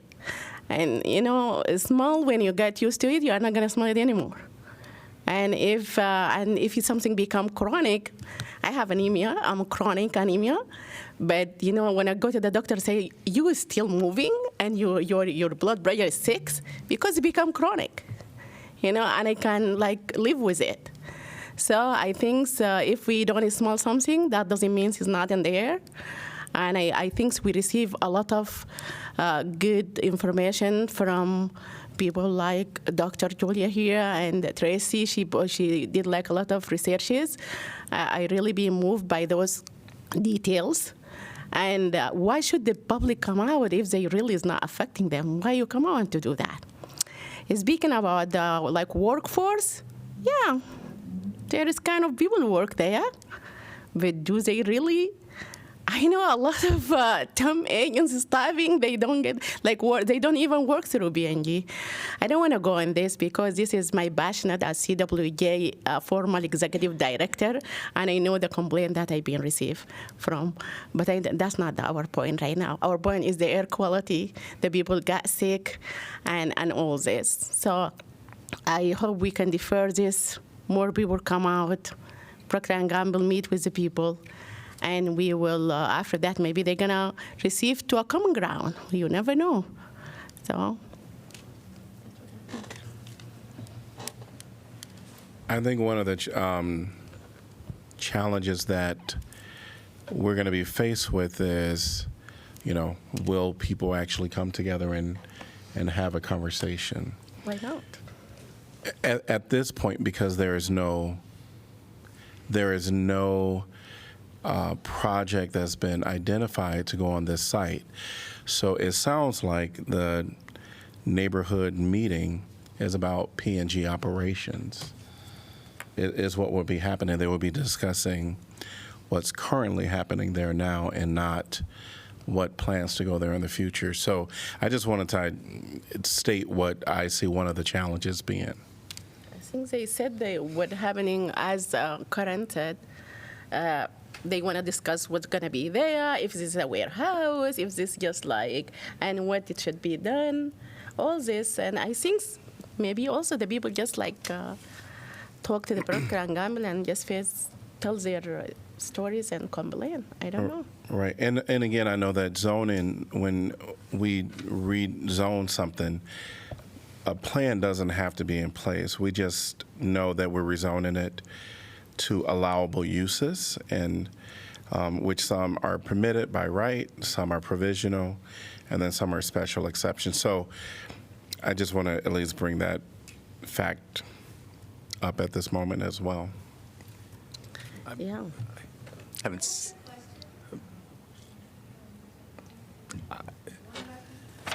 So I'm feel like I should share a little bit of how I'm thinking through this, and the way that I organize my thoughts is through the chronology of learning about this. And first, when we learned that Kirkwood was leaving Iowa City, I was disappointed. I was mad. I mean, I was sad to see them leave and go to someplace away from public transportation and away from a community that embraced them, and also the employees and the workers who, ate at restaurants and used that neighborhood. And I thought, what the heck is going to go there, sandwiched between two industrial sites? And what would you do with a building that's built to be a school when we already got a bunch of schools around? And at first, I was incredibly excited to learn that P&G wanted to go there. They're an employer who makes remarkably good jobs, high-paying jobs that let people get health insurance as well as buy a house and live down there. I mean, they are a participant in the community in really positive ways. The last 2 or 3 or 4 weeks, there's been a lot of information, a lot of concerns shared with us, and it has taken a lot of time to sort of tease out what does all this stuff mean, and what are all of these, what is the EPA screening tool, what are these complaints, what is, acetone smells versus acetone in the groundwater, and I had the benefit of speaking with people who are very much opposed to this, and speaking to the P&G people and seeing that. I have taken the time to sort of think about it and feel as though I have a hard time finding a reason to say no to the zoning, but I also know that I had the benefit of having more access to information and time to research it and to sort of get up to speed, I guess, with some of the complaints. So that's just where I'm at as far as understanding the problem and knowing that not everybody is in the same timeline of sort of understanding what the concerns are and trying to tease out the facts. Because there's a lot of information that came out in the last couple of weeks, and I had to real quickly learn a lot of stuff about compliance and state law and EPA. So. But as Mayor Teague said, we do have an opportunity. The zoning is just a zoning, and when we actually know what's proposed is the opportunity to do this sort of discussion about what those provisional or not allowed use, or excuse me, right by development versus provisional uses would be, which would include expansion of operations, yes? So I don't know that a deferral changes that still eventuality, and they can still get information out to the community while we go through the 3-vote process. Can I just say something to Josh? It is, if it's really the zoning and the policy is the policy and all this, why we have the planning and zoning approve it and come to us? Because we, at this time, we are the one who can listen to the public and decide. We don't have to go all the time by what in the book or what in the policy. Right. That's why we have a council here, because we are the voice of the public, the residents. So, and even if we have something on the zoning, we need to change it to fulfill the need of the resident. We should do it. But it's not everything like we have to cut, like clean cut, like going with the policy. That's why I think we should defer it, at least if we did not, even if it moved later. At least the public come together. We give the chance to come together. And the goal would be to just talk about what P&G currently does. What they didn't say that. Current copy said they use it, the future use it about for this place. So they're gonna have good neighborhood, and the B&G should come and tell them what they're gonna do there. I think the point is they don't know what they're going to do there yet. Then defer it indefinitely until they find out if they are not gonna do anything there and the building will be just like that. Why we zone it now? You know, they are not needed right now. Why we are heading and zoning it now? Because if in fact that they're serious about expanding operations, that why would they make the investment in the property and the development of plans if we're going to say no? I guess it's a process. I did not say you were going to say no. I said, you said they don't have a plan right now. If they don't have a plan right now, that means they are not going to do anything right now. Right? Because they don't have a plan. It will be if we said yes today and we did not give chance. But now, since it's a good thing that they don't have a plan right now, but we can defer it and they can come and talk about it. So they have time. And after that, it can come back to us. And if you guys want to approve it, disapprove it, disapprove it. But at least give the public that kind of chance to come together. Why we not want to give them even chance to come together and talk about it? You know, it will be like 2 meetings later. It's still, if you guys agree still to move this, why you don't move it? But in the same time, you give your resident chance to sit down together and talk about it. That's what I think. I want to ask. Mayor, may I? Yes. Yeah. I don't think these things are mutually exclusive. I'm inclined to agree with Councilor Moe that I don't see the methods by which we can judge this decision changing in between now and the next 2 meetings. But this conversation alone, coupled with the community involvement that we've had and the community involvement that's in the room, can be a great indicator for P&G, as well as we could direct staff to request that, they do some outreach, but we have to understand that that's a request. We can't change the rules, midway through a process.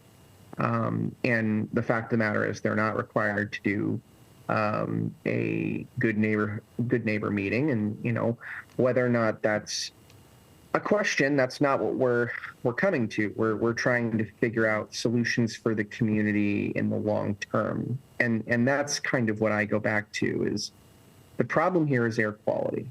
And there's nothing that's gone before me information-wise that indicates definitively that P&G is the cause of every single person's concern in this room.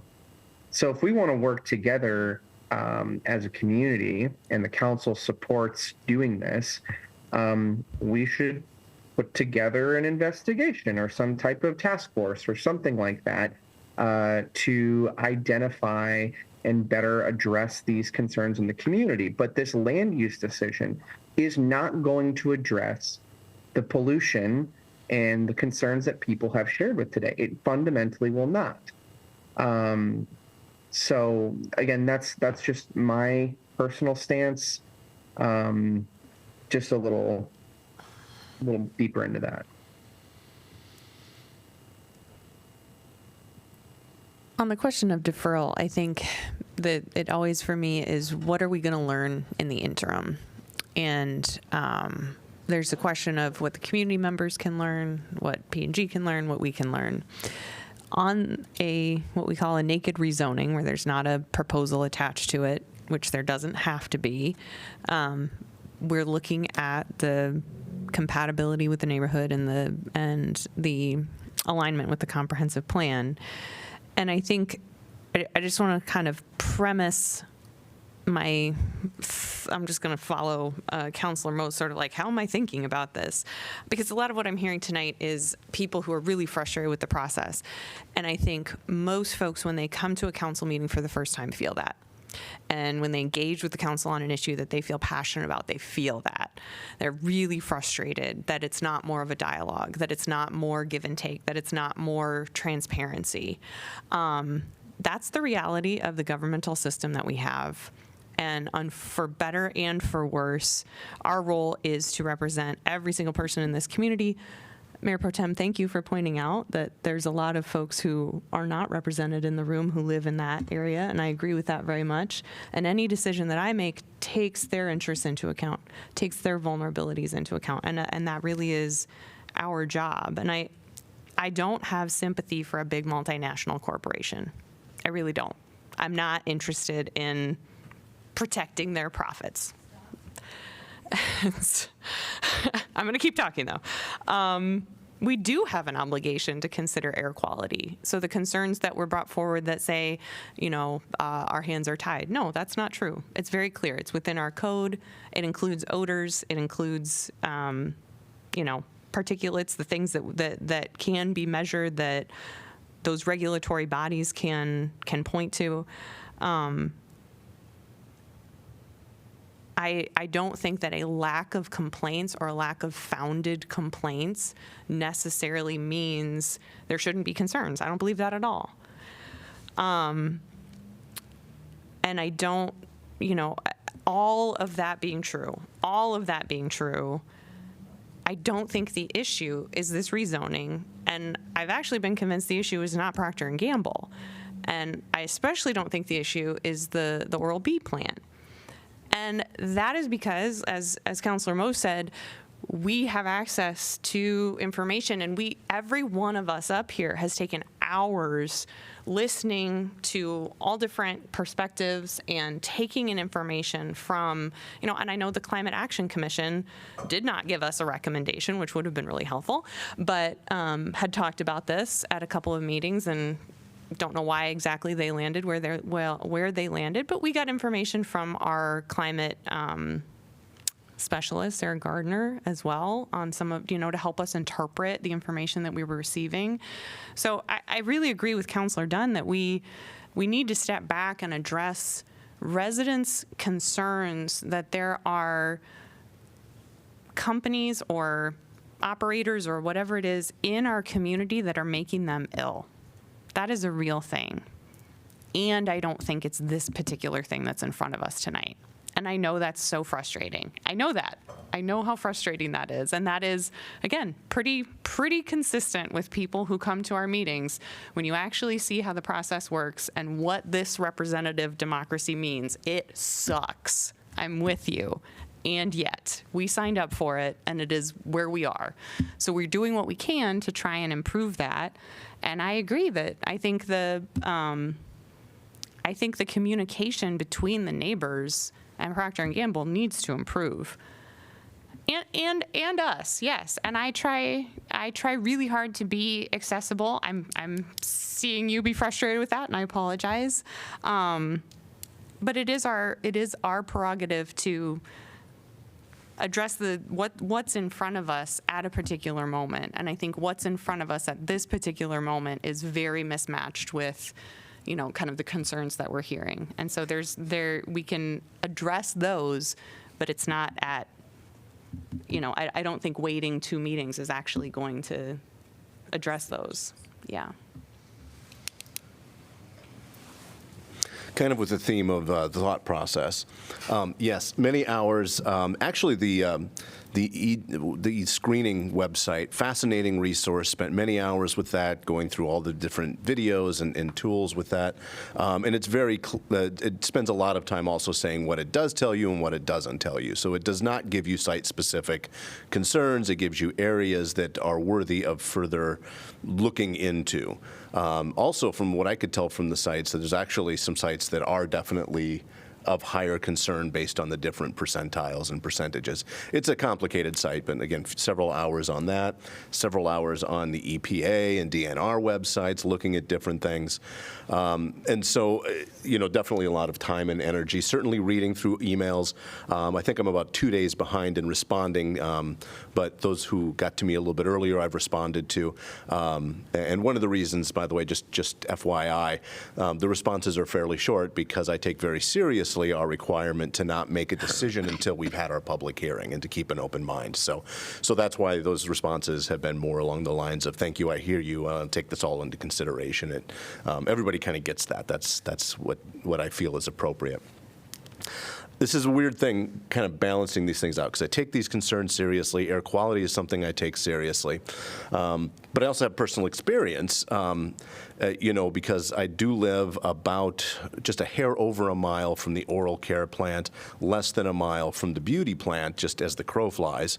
Again, it's also part of that neighborhood. I mean, my kids go to Southeast, but even more importantly, when we first moved to Iowa City, they went to the daycare facility that's right across from the P&G plant. I've spent, it is coincidentally, a crazy amount of time within a block of the oral care plant. So not only, all the times going to pick up my kids from daycare when they were little, but also a member of the gym that's right across behind Tate High School. When I was doing my grad school, and even after that, Java House there on First Avenue was my second office. Some people know that because we've had meetings there. Ace Hardware is where I go because I like my neighborhood hardware store all the time. All the Marketplace, or Sycamore Mall, back when it was Marketplace, was there, that Lucky's Market.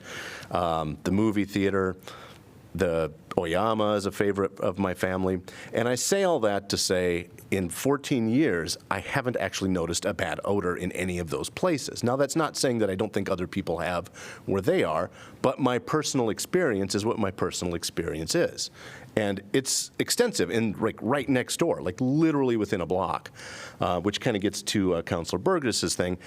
If there are some issues, I don't have a problem believing that, but I haven't seen anything that leads me to believe that this facility is the site of that issue. And then further, talking with, getting to Councilor Alter's point, one of the things in the air quality stuff, thank you for the presentation on that. My wife's also an MD, so we talk about that healthcare issues quite a bit. But I have to think, too, that those who are closest to it would be at the highest risk of long-term exposure ill effects. And one of the things I've done in investigating is talking to people who've worked there for many years and seeing the conditions in the plant, giving it a literal sniff test, and there is not any indication of that happening in the people who are working in that facility for 8-hour shifts for some of them 20 years. Further, and also to the point, they are a plant that not only has a workplace that not only has an average wage of something like just, I think, low 30s an hour, which is a pretty decently paying job, but they are also represented by a union that would not stand by if the workers were coming to them and saying, hey, I have this health care issue. I feel this, I work there, my family has had these healthcare issues.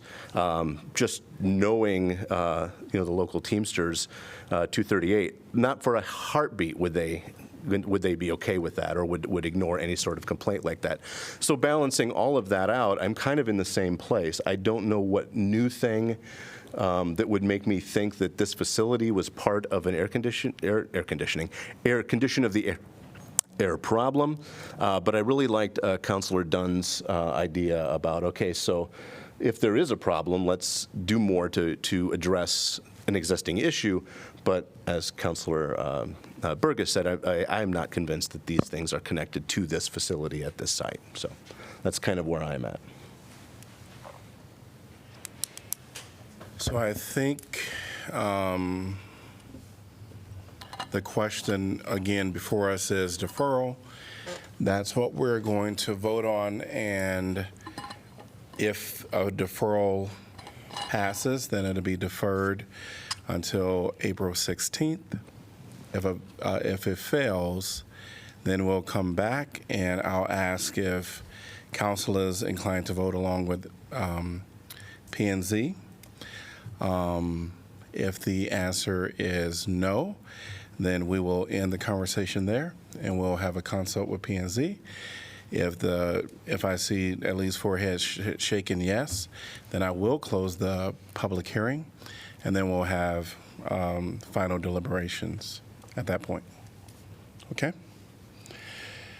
So this is a roll call for deferring this item until April 16th. Correct. Teague? No? Alter? Yes. Burgess? No. Dunn? No. Harmson? No. Mo? No. Silla? Yes. All right, motion fails 5-2.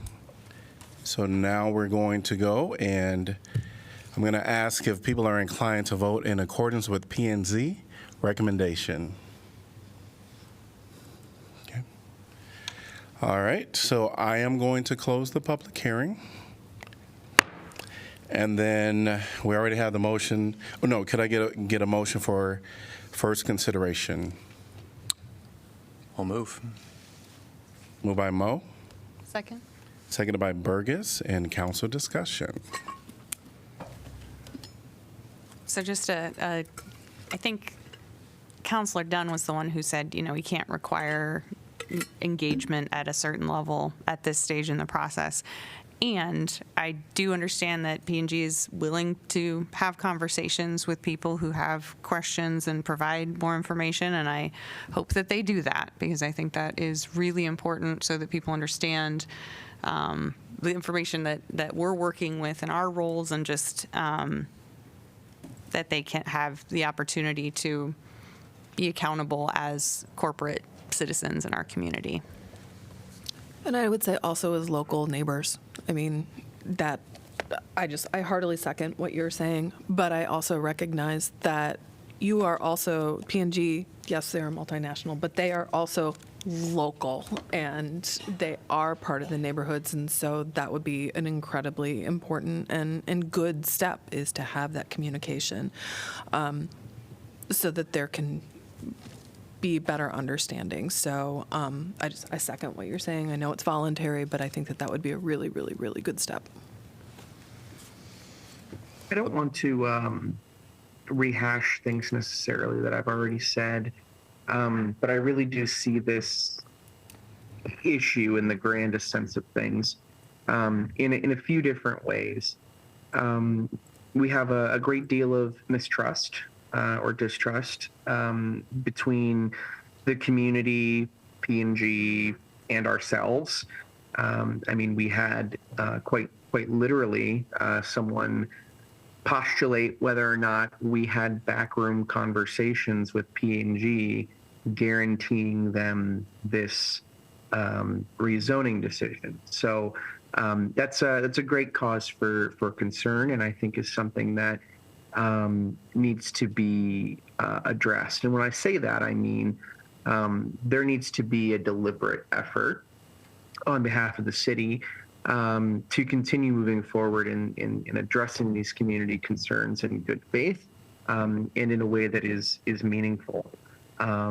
So, like I said before, I think that our next steps here are the most important part.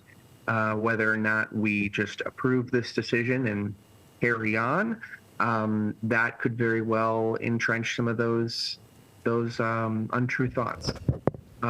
So one of the things that I would like to propose is that we do create either some sort of work session item or some sort of direction on our part for staff to figure out a way that we can better interface with the public on issues of air quality, and figuring out a way that we can be more responsive to these types of concerns, as well as make sure that complaints go where they need to go. And should we need to, we can facilitate conversations between various stakeholders to make sure that, our community is comfortable for everyone. Because whether or not, this particular company, Procter & Gamble, is causing these pollution concerns, I'm inclined to agree with Councilor Harmson that is not what I have seen. We do have concerns in the community that are very real, and that it is our obligation as really the first step in people's interactions with the government to make a good faith effort to address those concerns, to do so in a transparent way, and facilitate good quality communication between all. So that would be my request. It's probably a little bit late for us to have a plan and of direction for staff, but I do think that it would be a good thing for us to have on a work session item potentially in the future, maybe even next meeting, since this is going to be a continual thing for at least the next 2 meetings, to have a broader discussion about what we can do to work with our community stakeholders, to work with the companies that are potentially causing problems, and to interface with the community members themselves to make sure that when there's a problem, it's properly reported, we know what's going on, and we can do our best to make sure that it's addressed. We need to build trust between institutions in our community, that being ourselves, the government, and companies. And I have a lot of faith that is something that this council is up to doing, but it will take our direction.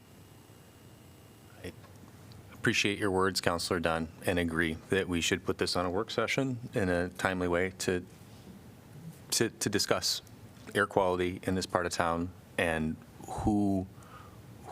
where can we improve? How can we improve? And what are we measuring and how are we measuring it? So I strongly support your recommendation to get that on a work session. Thank you for bringing it up. And I do think, I recall from the Climate Action Commission minutes as I was reviewing those, looking for this specific issue, that they did say at one point, well, if the council wants us to look into it, they'll tell us. So I'm saying that I think they need to be involved because they, while they don't have regulatory authority, they have great power in helping provide information, educate the public, connect people to resources like that EPA tool that we all looked at. I know we got really good information from Sarah Gardner on that as well. So I would ask that we engage them on this question of maybe even broader than just air quality, but how we engage the community on their concerns about what's happening in the environment. I will say for the, once P&G does have something and they bring in their plans, that will definitely be where I would say let's ensure, please do a good neighbor meeting. When I look at the uses, I believe they're going to be a provisional use. So there will be some discussions about what they're doing there. So thanks to all the residents for coming out and sharing their concerns, and even the ones that aren't here, because there's quite a few that aren't here that did reach out as well.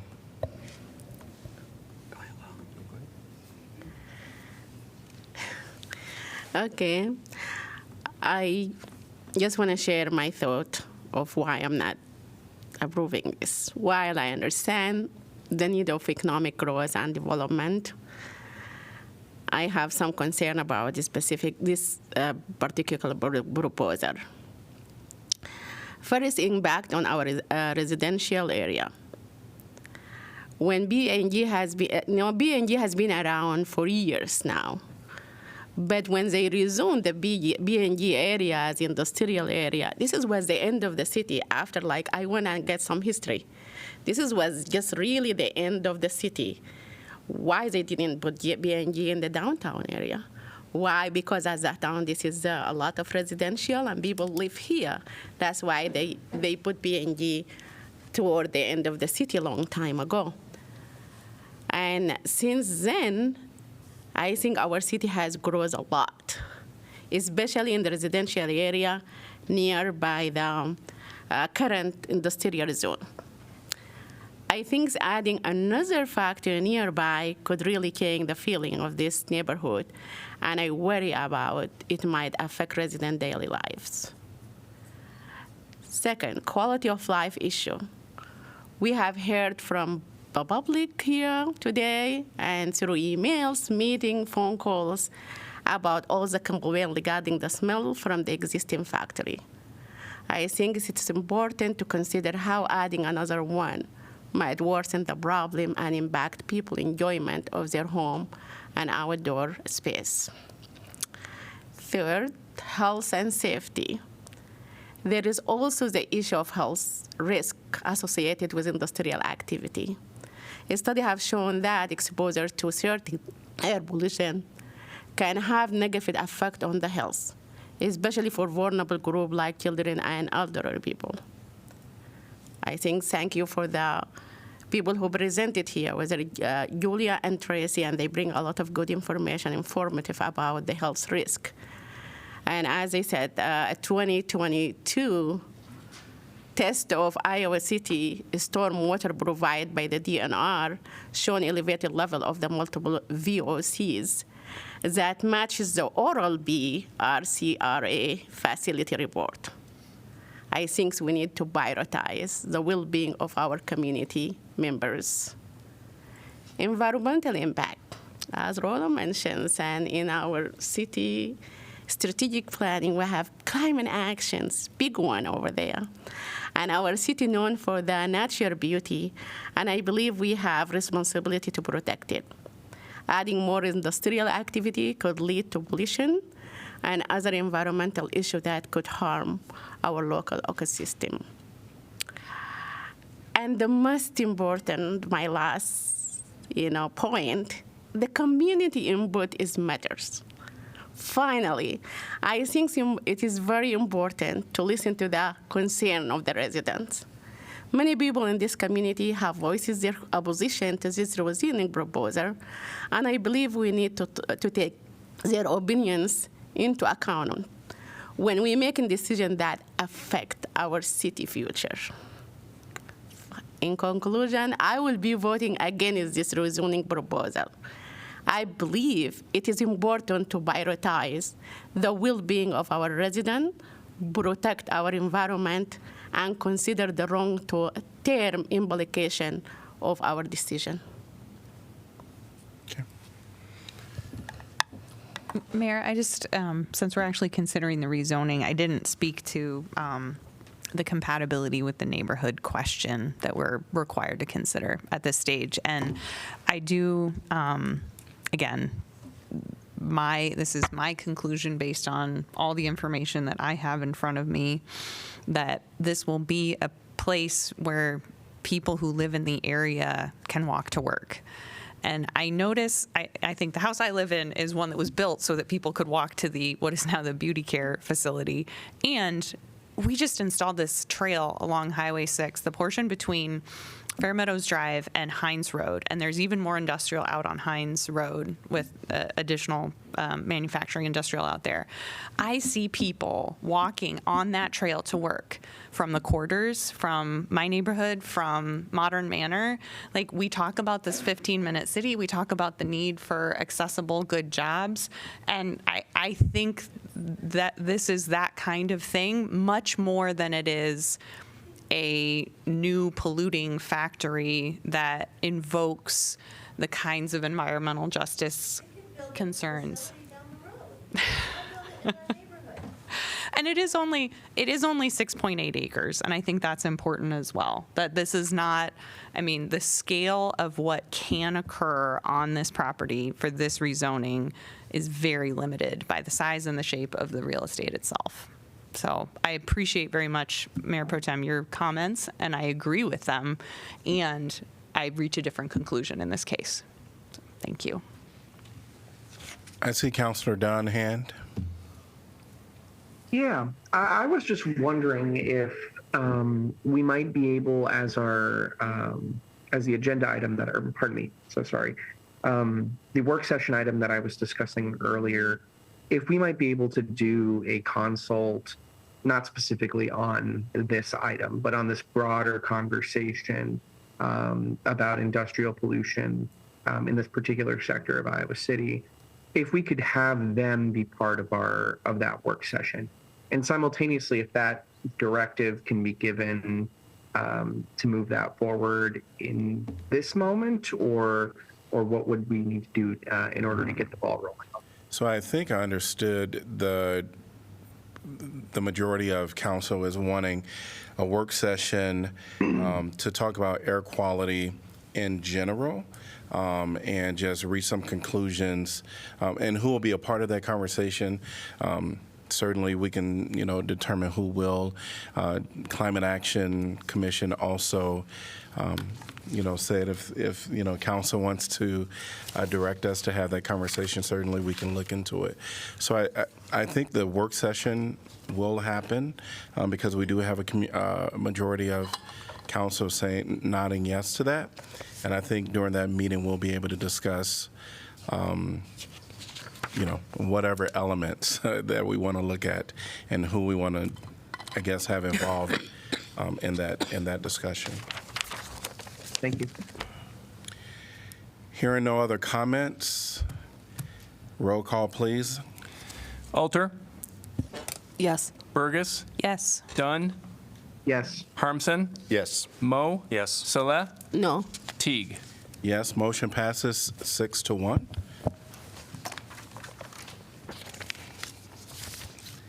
We are on to item number Mayor, 2. Could We get a motion to accept correspondence, Mayor. Yes. So move. Could I have a motion to accept correspondence? Second. Yeah, moved by Salih, seconded by Mo. All in favor, say aye. Aye. Any opposed? Motion passes 7-0. All right.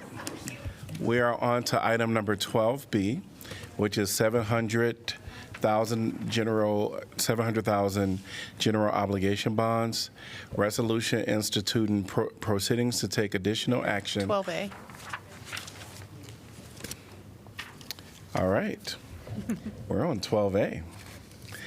All right. So 12A is 9,300,000 general obligation bonds.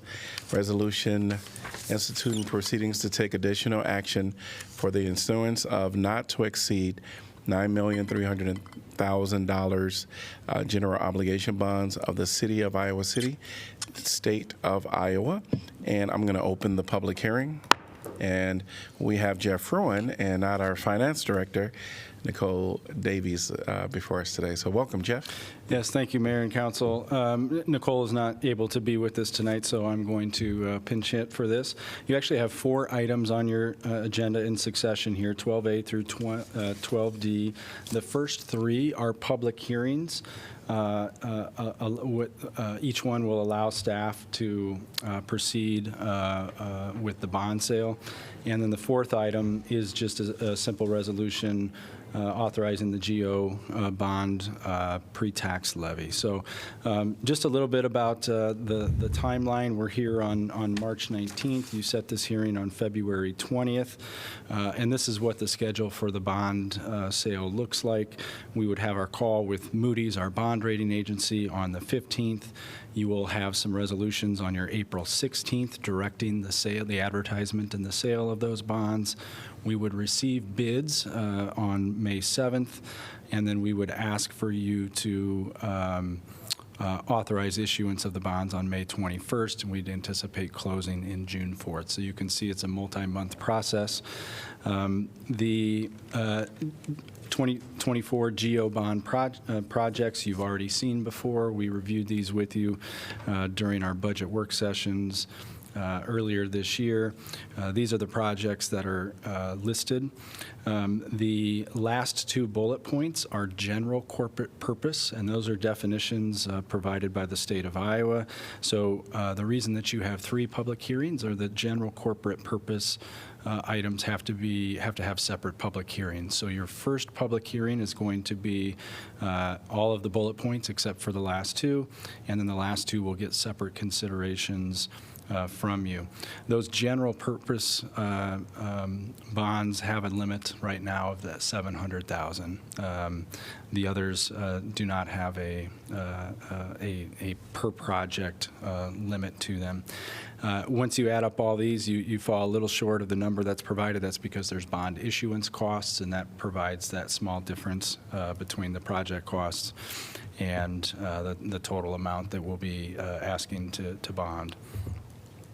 So again, you've seen these before or in your budget deliberations, and I'm happy to answer any questions. I plan to just be down here in this moment, and I'll return back there, but I won't go through a separate presentation for each of these 4 items unless you have specific questions. I just have to ask who designed the presentation. Yes. It's a different vibe. I like it. Different vibe. Is We this knew it was you going to be a or- long meeting, and you need a pick-me-up, so Yeah. we threw This some. is true. This, I cannot take credit for this. This was probably done in the finance very department. nice. This is like Got my the attention. PowerPoint equivalent of late night latte. Yeah, we noticed. Anyone from any questions for Jeff? Who designed this? I guess joking. All right, and then anyone from the public like to address this topic? Seeing no one in person or online, I'm going to close the public hearing. Can I get a motion to approve? So moved, Burgess. Second, sorry. All right, council discussion. Roll call, please. Burgess, Yes. Dunn, Yes. Harmson, Yes. Moe, yes, Sella, Yes. Teague, Yes? Alter. Yes. Motion passes 7-0. Item 12B, $700,000 general obligation bonds resolution instituting proceedings to take additional action for the issuance of not to exceed $700,000 general obligation bonds of the City of Iowa City, State of Iowa. I'm going to open the public hearing. And anyone from the public like to address this topic? Seeing no one in person or online, I'm going to close the public hearing. Can I get a motion to approve, please? Oh, Second, Alter. Moved by Saleh. Saleh, seconded by Alter, and council discussion. Roll call, please. Dunn, Yes. Harmson, Yes. Moe, yes, Sella, yes. Teague, Yes? Alter, Yes. Burgess. Yes. Motion passes 7-0. 12C, $200,000 general obligation bonds resolution instituting proceedings to take additional action for the issuance of not to exceed $200,000 general obligation bonds of the City of Iowa City, State of Iowa. I'm going to open the public hearing. And anyone from the public like to address this topic? Seeing no one in person or online, I'm going to close the public hearing. Can I get a motion to approve, please? So moved, Burgess. Second, Alter. Council discussion. Roll call, please. Harmson, Yes. Moe, yes, Sella, Yes. Teague, Yes? Alter, Yes. Burgess, Yes. Dunn. Yes. Motion passes 7-0. Item 12D is 2024 Gold Bond Pre-Levy Authorization. This is a resolution authorizing the issuance of $10,200,000 general obligation dollars bonds, Series 2024, and levying a tax for the payment thereof. Can I get a motion to approve, please? So move. Sorry. Second, Burgess.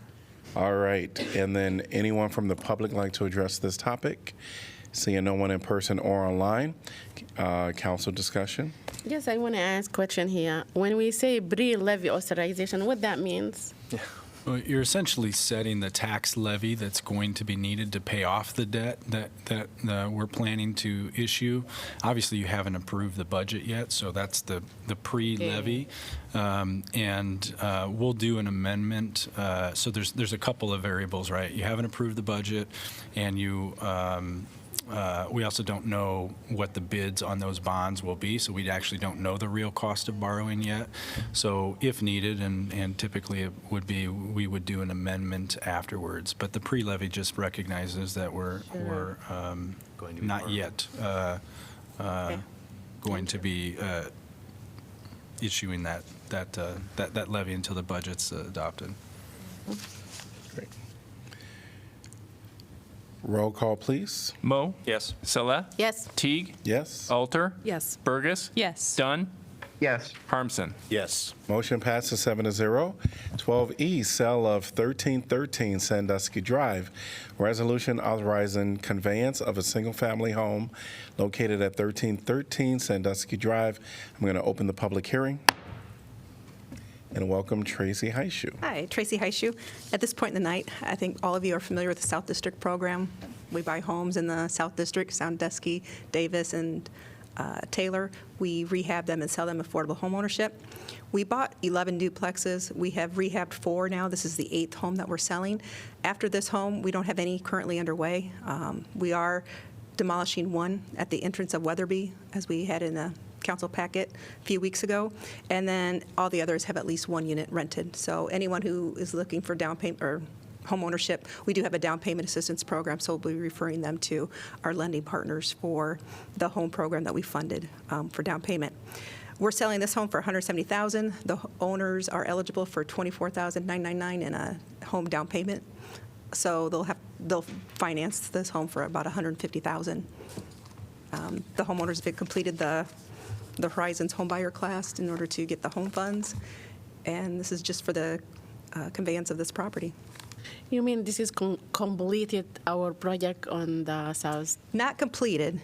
As other units, we're in a landlord situation now, so if one of the units of the duplex is occupied, we continue as a landlord until they voluntarily move. And since all the units that we have at least one person, we're not doing rehab on the whole unit, so we're in a pause until one opens up. Sure. Okay. Get you. But this is purchased 4 duplexes. We've rehabilitated 8 units. This is the 8th unit to be sold. Sure. Yeah. Yeah. And the 170 is for one of the duplex or for Yeah, both? for one side of the duplex, we're selling it for $170,000. They'll get about $25,000 in down payment, so they have to finance $150,000. It's a 3-bedroom, 2-bath. We pretty much gutted it, so if you look at the inside, it's pretty much all new interior. We did energy efficiency upgrades. We do quite a bit when we go into these homes and remodel. I drove by it the other day. It looks phenomenal. Yeah, really nice. Yeah, I like the program. I feel like the last several meetings, we've got to see a house that has been rehabilitated and is turned over to a member of our community. So let's have that happen at every meeting. This one went to a South District resident as well. They live on Cross Park Avenue, That's so. good about it. Good. Yep. Thank you for all your work. Ditto. You're probably just glad this is not a PowerPoint. This is just photo. Nicole has set the bar high now. Yeah. Anyone from the public like to address this topic? Seeing no one in person or online, I'm going to close the public hearing. Can I get a motion to approve, please? So moved. Oop, I'll second. Moved by Saleh, seconded by Thank Alter. Council discussion. Great, awesome, and amazing program. Roll call, please. Saleh. Yes. Teague. Yes. Alter. Yes. Burgess. Yes. Dunn. Yes. Harmson. Yes. Mo. Yes. Motion passes 7-0. We are on to item number 13, which is council appointments. 13A is Board of Appeals. And we'll take, what we'll do is, How many? we'll talk about 13A and then we'll talk about 13C. 13C. And 14A. Do everything before the charter. Yeah, so 13A. So there was only, so it's none, and it's only one applicant. Okay. I have a question on that one. And this came up at the last meeting that Is about the, the vacancy for an HVAC or building design professional or qualified trade representative with experience and training. And then it says if after 3 months no professional applies or is appointed, I'm not sure, then what? Like it feels like there's a sentence, part of that sentence missing there. I assume that means we can waive the requirement completely? Is That's that- the idea. Yeah. Okay. yeah, because we've already extended that Has it- period. So Has it we been can. 3 months? Okay. Mm-hmm. Yeah, okay. Yeah, 115. December. Oh, Yeah. I guess it is, isn't And it? this is maybe a procedural thing, but so we waive that requirement just for this singular appointment, not for the Right. position permanently, and that doesn't transfer to the next available appointment. It's this slot. Yes. Is that slot we will appoint a non-professional Right. to? Okay. Yep. Somehow we may need to earmark, because they're going to get that slot. And then we'll need to earmark when it comes up that they don't have that qualification. All right, so Nicholas Yost, do I have a? Yes. All right, so seeing, all right, and then let's jump over to 13C. And this is Public Art Advisory Committee. And we have Public Art Advisory Committee, we have one vacancy to fill an unexpired term upon appointment through December 31st, 2024. And then there is no gender balance requirement. So I don't know if anyone has a recommendation. I thought they all looked good. How about Rachel Kinker? Any other? I'm okay with that. Okay. Yep. So I'm seeing Rachel Kinker as the person. All right.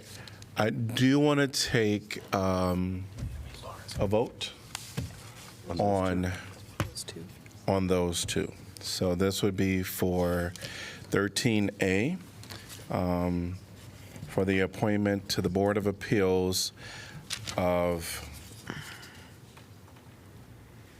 losing my place. Nicholas Yost. Nicholas Yost. And then an appointment to the Public Art Advisory Committee, Rachel Kinker. And so we're going to just do both of those together. So all in favor say aye. Mayor, we need a motion. You need a motion. Oh, I did not have a motion. Yeah. Okay. Motion to approve those Could I two. get a motion to approve those? So moved, Harmson. And I second, Mr. Saleh. All right. All in favor say aye. Aye. Any opposed? Motion passes 7-0. All right. We're going to have Councilor Burgess recuse herself.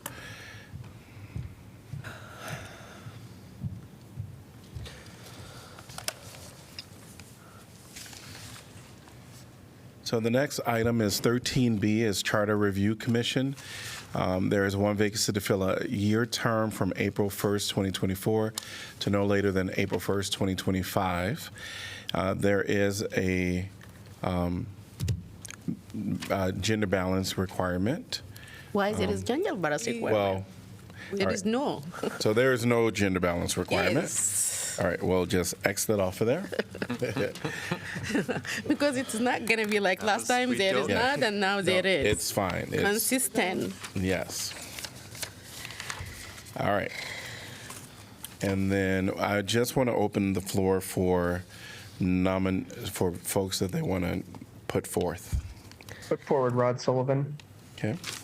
I put forward Riley Lynch. Matt Hayek.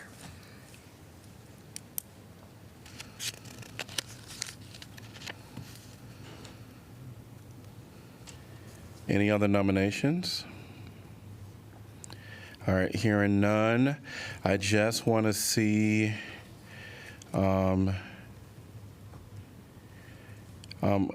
support for Rod Sullivan. You get one voter. Good question. I mean, Myself. I guess because we're only at 3 individuals, just know that once we get to the majority of 4, is typically where we stop, except we can continue to have conversation should someone want to, Sure.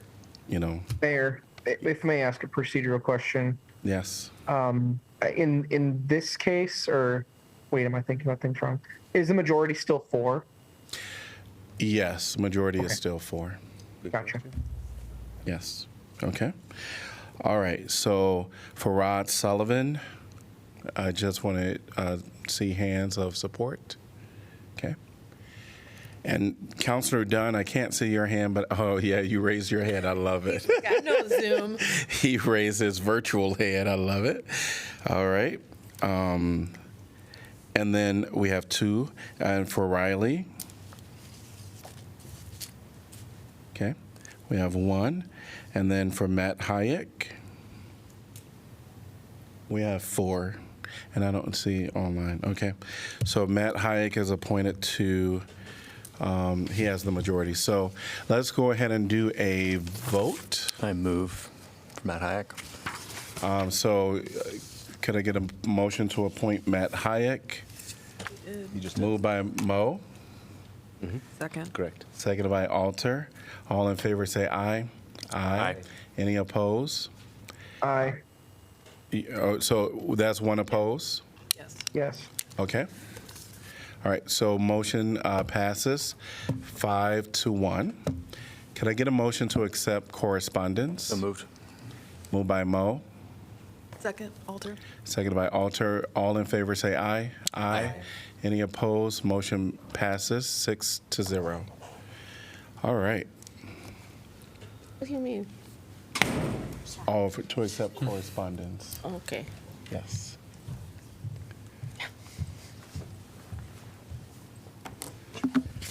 All right, so item number 14 is announcements of vacancies new. 14A, we have the Ad Hoc Truth and Reconciliation Commission, one vacancy to fill an unexpired term upon appointment through December 31st, 2024. Applications must be received by 5 p.m. Tuesday, April 30th, 2024. Could I get a motion to accept correspondence? So moved, Burgess. Second, Alter. All in favor, say aye. Aye. Aye. Any opposed? Motion passes 7-0. Item number 15 is announcements of vacancies previous. We have the Civil Service Commission, one vacancy to fill a 4-year term. We have the Human Rights Commission, one vacancy to fill an unexpired term. Library Board of Trustees, one vacancy to fill an unexpired term. Applications must be received by 5 p.m. Tuesday, March 26, 2024. Airport Zoning Board of Adjustment, one vacancy to fill a 5-year term. Airport Zoning Commission, one vacancy to fill a 6-year term. Historic Preservation Commission, East College Street, one vacancy to fill an unexpired term. Historic Preservation Commission, Jefferson Street, one vacancy to fill a 3-year term. Historic Preservation Commission, Woodlawn Avenue, one vacancy to fill an unexpired term. Vacancies will remain open until filled. We're at item number 16 for City Council information. I just want to say it is Ramadan for us as Muslim in the community, and I wish like really happy and Ramadan Mubarak for all the Muslim people in the community. You're here. We've got a couple of events this week, tomorrow night and Thursday night, for the Truth and Reconciliation Commission. Had a really fantastic meeting last night at the Wright House of Fashion, going over their fact-finding, kind of analyzing that and having a nice facilitated conversation. And then Wednesday night, they will be at, I believe it's I-Core Boxing. Thank you. It's at I-Core Boxing tomorrow night. And Thursday night will be at the James Theater. And both of those events start at 5:30 p.m. And those two events are truth-telling events where individuals who have been working with our facilitators, who are the professionals around the truth-telling, have prepared to provide their stories to the community in that sort of safe and supported environment. So I know everyone here was invited to attend, and I'd encourage you to consider being in the audience for that. But it's really great to see the Truth and Reconciliation Commission getting to that part of their work. When the one in James Theater? Thursday from Saturday? 5:30. All right, item number 17. One, we want to get reports on our items from city staff. We do see someone out there new, but we're going to turn it over to our city manager's office.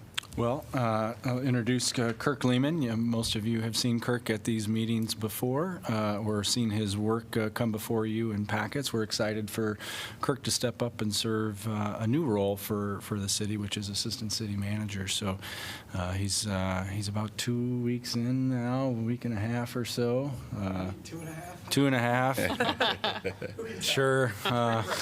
Yes. So welcome, Kirk, to the team, and you'll be seeing a lot more of him and working more directly with him going forward. Yeah, congratulations. And he and Redmond, they done a good job while you are away covering. Thank you and welcome aboard. Yeah. Yes, welcome.